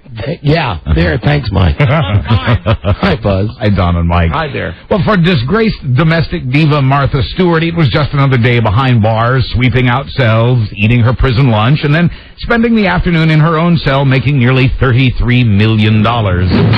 Martha got 6 cents an hour for the sweeping, $4 million an hour for the increased value of her stock thanks to Kmart's merger with Sears. And that's because she owns something like, what is it, 33 million shares or something? 30 million shares at least, yeah. Wow. The buyout means Martha Stewart's Kmart fashions for the home and for the women of the house will now also be available at Sears. And for Martha, that's a good thing. And no one can take that away from her since she still owns nearly 94% of the stock in Martha Stewart Living Omnimedia. Every time her stock value goes up 50 cents, she makes $15 million on her 30 million shares. Wow. Yeah. There you go, everybody. It's a good thing. Prison, not so bad for Martha. O.J. Simpson, meanwhile, doesn't want to go. In fact, he's planning to flee the country, according to the National Enquirer. Now, why would he do that? He's an innocent man, Buzz. Well, innocent of murder, perhaps, Don, because, as I've told you before, he was in church that day, but there may be other transgressions. And the National Enquirer is taking part of the credit for his exile. The tabloid's been dogging O.J. over what it calls his hidden fortune, assets he's allegedly hiding so he won't have to pay the Brown and Goldman families what a court has ordered him to pay. The Enquirer says the fallen football hero has failed to report almost $1 million in income to the IRS. The Enquirer says its investigation's already forced an associate of O.J.'s to come to court to testify against him. Come on, don't lose your head over this. The Inquirer says most of Simpson's fortunes are tied up in sports memorabilia, which is allegedly hidden in a couple of storage facilities in California. You're really getting ahead of yourself, bud. If convicted of felony tax fraud, cut this out. Simpson faces up to 5 years in prison plus fines. The paper sources say O.J. has vowed to flee the country rather than to face any of that. He reportedly has strong connections in the Bahamas, where the golfing is great. So he's going to run. Just like he used to run through airports. He also has $14,000 in pennies. Isn't that something? How about that? How about that, right? How about that? And from our Where Are They Now department, the man who used to be our boss has agreed to run Sirius Satellite Radio. Mel Karmazin, who founded Infinity Broadcasting and eventually took it to Viacom, will be the CEO of the satellite company. You know what that is, Buzz? That's just a cotton-picking coincidence. Isn't it? It sure is. I wonder if they're going to bring up all the quotes that Mel has said over the years about satellite radio. How it'll never work. Yeah. I wonder if they're going to find those. There's been speculation that Mel would do this ever since Howard Stern announced his 5-year deal with Sirius. Yeah. Good spot to be in right now. Good spot to be in if you're one of the major guys at Viacom and at Infinity. Because these guys, it's like a Chinese fire drill. You know, no disrespect to any Orientals. Of course. Right. But these guys do not know how to handle this Stern thing. He's going out in downtown New York today. He's giving out the satellite radios. And they don't have whatever it needs. They don't have whatever they need, whatever internal... God, what's the word? Fortitude? No. Motivation? I want to say the word. Starts with B, ends with S. You've got a set of them. They don't have the intestinal fortitude. Yeah, right. I love basketball. I love football. Mike loves baseball. Okay? They just don't have what it takes to sit the guy down and say, dude, if you're going to work here, work here. Right. You know, don't promote your other gig and don't give away satellite radios. But the people that run this company, really, they're so screwed up. Because on one hand, they're thinking, well, we can't lose all the money that he's going to bring in over the next 7 or 8 months. But on the other hand, they're going, God, every day we're letting him talk about satellite radio, and he's doing this stuff. And now Mel, the guy that used to be our boss, has gone over to the other side. Yes, the dark side. And you know what the people at Infinity are doing about this? What? I just talked to one of them moments ago. They're sitting around going, what's he going to say about us tonight on David Letterman? What are we going to... He was giving away radios. What are we going to do? What are we going to do? What are we going to do? And then meanwhile, I read this junk about who's going to replace him when he either works out his time or you know, they come to an agreement. And I keep hearing, like, Jon Stewart's name. Right, Yeah. No. Yeah, that's going to happen. Yeah, that's going to happen. He likes his job. Yeah, they're going to get... here's the thing. They don't know what they're going to do. No, they don't. I mean, some stations know what they're going to do. Some do. Some stations don't know what they're going to do. I think it's funny. And I think I said to Mike and the other guys, if I was Stern, I'd do the same thing. Sure. If I was working somewhere and I didn't want to work there, I would do everything I possibly could to get out and keep some of my dough. Right, absolutely. And that's what he's doing, and he's able to do it because the guys at Infinity are like this. Oh, no. Mel went there? Oh, you mean the Mel that used to work here? Oh, my God. Oh, he's going to be on Letterman tonight, and that's owned by CBS. Oh, my God, what are we... He gave away radios. You know, meanwhile, us, G. Gordon Liddy, Opie and Anthony, Imus, all these other guys, I think that at various times in our careers working for Infinity, we've received certified letters. We sure have. From the company, right? Saying do this, don't do that. Say do this or don't do that. Right. But, you know, Howard, because... He's Howard. Well, they don't want to make him mad. We can't do that. We can't do that. I just want to end with one thought. I think that Mel Karmazin going to satellite radio will be a breath of fresh air. Hi. Anyway, it's funny. It's so funny that we can talk about this on our show. For whatever reason, the whole thing just leaves a bad taste in my mouth. But if Howard talks about it on his show, they're going to delete it out. Right. You know, it's dumb. Anyway, good luck, Mel. Good luck to everyone. Good luck, Mel. I don't know. I think the whole thing stinks. Here's a consumer tip. I had to laugh earlier in the show. I heard that story, and really, with bated breath, I was listening to that story. That awful, stinky story. I had to chuckle earlier. Hi, Buzz. Hi, Donna Mike. Hi. I was amused earlier in the show when you were talking about a turducken that's been in your freezer for the last year, held over Buzz? from last year. Yes. What haven't I done for you? Oh, please. What haven't I done for you? Other direction, please. Here's a consumer tip as the holidays draw closer. You will not get sick eating a turkey that's been frozen for 50 years. Bacteria doesn't grow well at below freezing temperatures, but the Butterball Turkey Hotline, which celebrates its 50th year this Thanksgiving, says a 50-year-old turkey would be the driest, most tasteless thing you've ever eaten, even if it's one of those butter-injected, self-basting turkeys. That's what B. Arthur's husband says as well. So you're going to take your year-old turkey, a turducken, and you're going to give it a try. It might not be as juicy. It won't matter. If it's well sealed, it might be okay, only being a year or less old. It has the entire year that I've had it in my walk-in freezer out in the garage. It's been in that plastic type box. Oh, the styrofoam. Yeah, that they shipped it in, like that you see body parts being shipped in. Right. You know, that's the only thing that I can even compare it to. You are going to cook it, though. Yes, absolutely. It might be good after 11 months. It won't last 50 years, though. That's what the Butterball people are saying. And by the way, the oldest known turkey was discovered just a few years ago after having been at the bottom of a deep freeze since 1969. A Buzz? Yes. Tomorrow, Mike and I will be at Union Station in D.C. Yes. And we will be giving away batteries. Yeah, that's that good. operate transistor radios that receive FM and AM signals. Yeah, and you don't need anything special. Just use the batteries.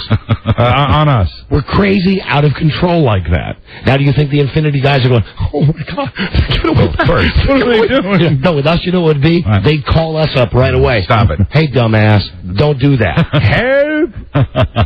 Butterball says the owner of that 1969 turkey wanted to cook it, but was advised against it, not because it would make him ill, but because it wouldn't have tasted very good. Oh, come on. Goodbye, turkey. My attorney will be in touch. You got to work out today, Robbie. And here's something you need to know if you're a new parent or planning on becoming a parent. A new study says baby chimpanzees are smarter than baby humans. A university study says that, at least on one level, baby chimps are much smarter. The study showed them adapting to tools much more quickly than their human cousins. The chimps were better at problem solving and behaved more intelligently than the preschool children. Oh, boy. The chimps were able to figure out how to get food out of a box. The kids could not. As for monkey see, monkey do, they found that humans were more likely to copy adult behavior even when it didn't make any sense. Oh, boy. The chimps would do this only to impress the adults. Oh, boy. When adults left the room, the chimps stopped the copycat behavior. But the scientists say the human toddlers were better than the chimps at picking up cultural things. Do chimps run over and break things? Yes, sometimes, yes. You talking about thumbs? Flush them down toilets? Yeah, sometimes chimps put things in the toilet, and sometimes they just grab mommy's new plate and throw it down for no good reason. And another new study says toddlers who learn to speak Mandarin Chinese make better musicians. Just like Robert. Kids who learned to speak Mandarin instead of English were less likely to be tone deaf. The Mandarin-speaking babies had perfect pitch. See? Perfect pitch is extremely rare in Europe and the United States. Only 1 person in every 10,000 has it. Scientists say it's all about the tones used in speaking Mandarin, which are subtle but crucial to the meaning of what's being said. The Mandarin word ma, depending on the tone you use, can mean mother, horse, hemp, or it can be a scolding. The moral, of course, is that if you want to hold a small creature in your arms you can be proud of, get a Chinese monkey. If you're when they get older, they're not so pleasant. Yeah, there's the older chimp. Enough of that. If you're snuggled up to something cushy on an American Airlines MD-80 jet, you need to know that's not a pillow. American Airlines says it can save money in the mid-6 figures by eliminating pillows from the MD-80s. Oh, my God. The airline, struggling as they all are, says its cleanup crews can concentrate on making the planes cleaner instead of on collecting pillows. Mike and I will be at Union Station tomorrow. Yes? Giving away free pillows. Free pillows. Wow. That's right. We're leaving Infinity. We're going to work for the Sealy Mattress Company. It's going to be delightful. Enjoy your free pillow. We have great news. Mel has decided he's quit the other job. He's going to be the president of the Sealy Mattress Company. Very exciting news. Going to be giving away pillows tomorrow because that's how cutting edge we are. Are they new pillows or reconditioned? I'm not wearing a pillow. Don't sweat the lack of pillows on the American Airlines MD-80s because the MD-80 has an adjustable headrest and it's mainly used for shorter flights anyway. The pillows will remain on all other American flights. Oh, thank God, those skeezy pillows. I was just going to say, are we not all in agreement that airline disgusting. pillows are the worst friggin' pillows in the world? Yeah, you don't. I mean, it's not like they launder them every time they fly. They don't? No. They're too small even for a midget's head. But they got plenty of drool in them.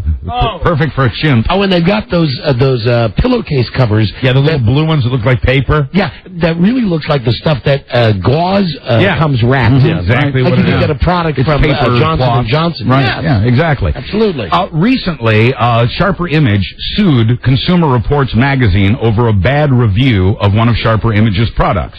In a moment, the results of that trial. Ooh, you're crazy with your teasing, Buzz. Crazy. Okay, we'll be right back. This is the Don and Mike Show. Gosh, I hate to interrupt.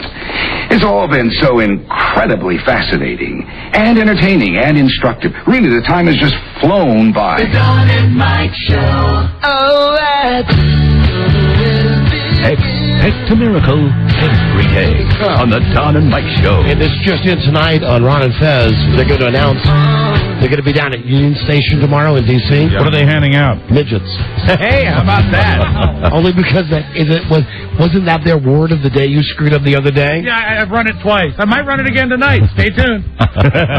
Spy report. See, Ron and Fez have a contest where they play I'm sure it wasn't their idea. This has to be a program director idea. Spy report. Where they play a tape at the end of our show saying, Smells like Todd Spirit. This is Ron and Fez tonight on after Don and Mike. Listen for our show. When we say this word, call in to win a prize. I actually am. I always hear it when I'm walking out of the building, and it's one of my favorite times of the day. Yeah. So Rob, 2 days in a row, played the tape where Fez said the word was midget. Midget, and they were upset. He says, do you know how hard it is to work the word midget into a conversation?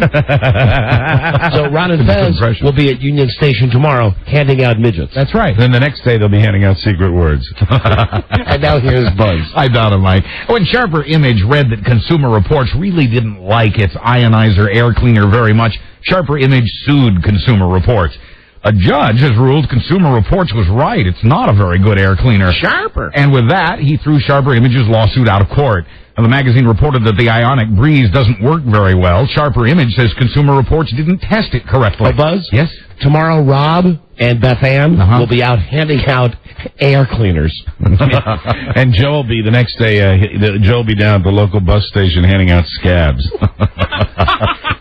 The judge says Sharper Image failed to prove that the product wasn't tested correctly. Consumer Reports says this case is really about free speech and how that's made more difficult when product reviews become the targets of lawsuits. I like the Sharper Image, but shouldn't the title of that store really be, come in here if you are making way too much money? Yes. Come in here if you're in a mall with someone and you're bored. If you need vibrating shoes, that's the store to go to. Want to spend $300 on a gift that someone will look at once and then put in their closet? Right. Welcome. Don't I know it?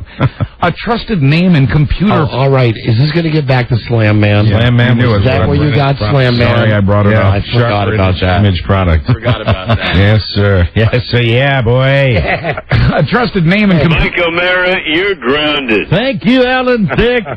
Trusted name in computer printers has violated our trust. Computer pros say Lexmark is installing spyware on its customers' computers, which would allow the company to monitor, for example, your porn preferences.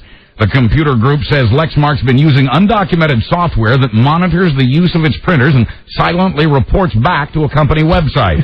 Lexmark denied this at first. Oh, no, that's so evil. Now it admits it was tracking printer and cartridge use, but just that.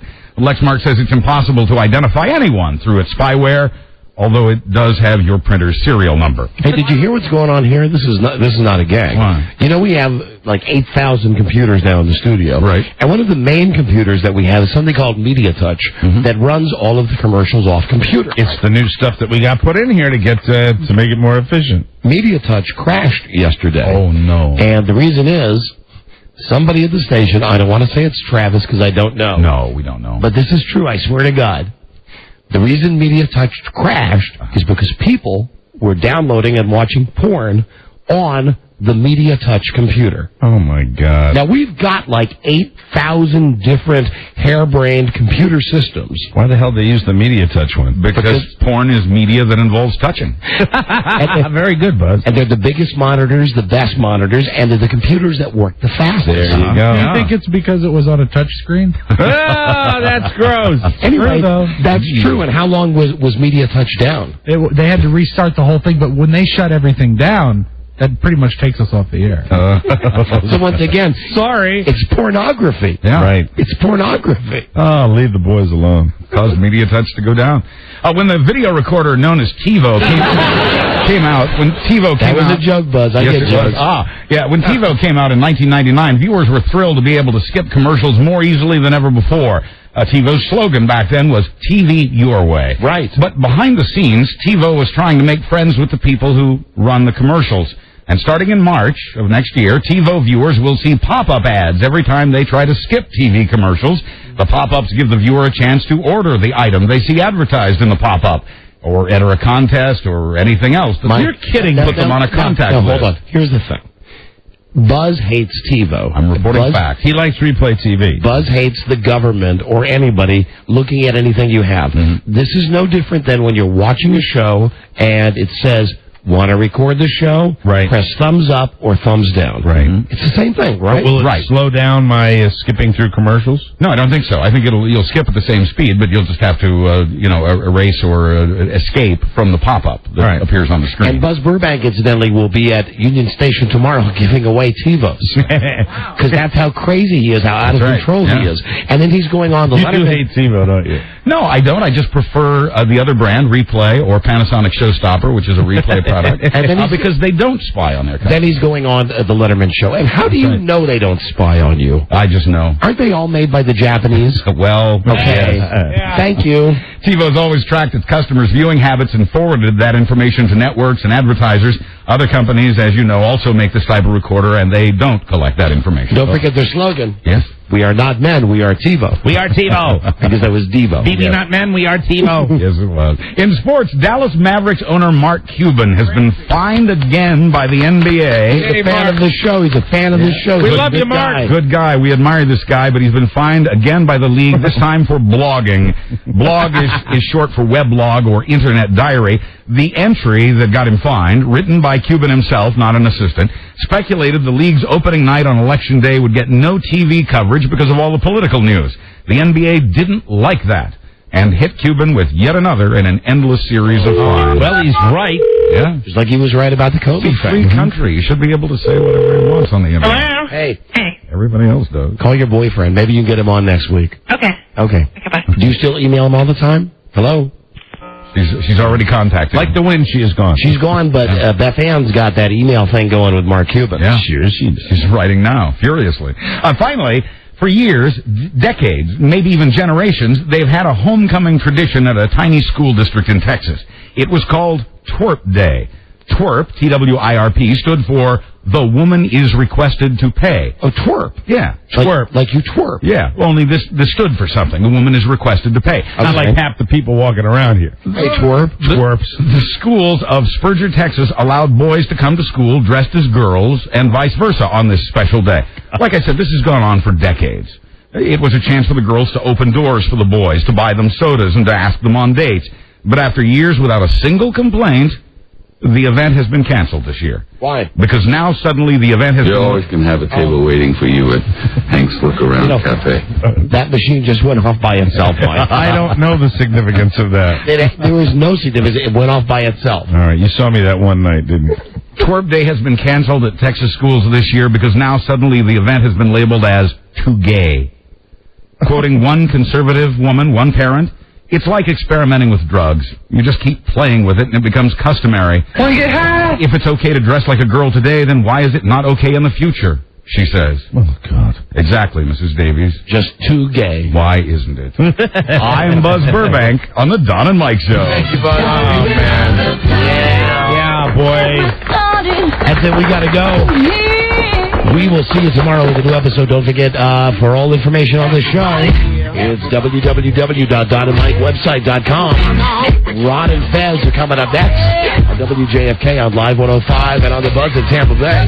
And we'll be back tomorrow with another new episode. We will see you then. Good day to you, sir. Good day to you, sir. And to you, good day to you, sir. Good day to you, sir. Good day to you, sir. And my friend, Pigs love mud. you got it in there. We will see you tomorrow. Green Fairy. When we meet again, this is Sammy Davis Jr. saying, be kind, be nice, and I hope the next performer has the pleasure of having as nice an audience as you've been tonight. And let me leave you swinging.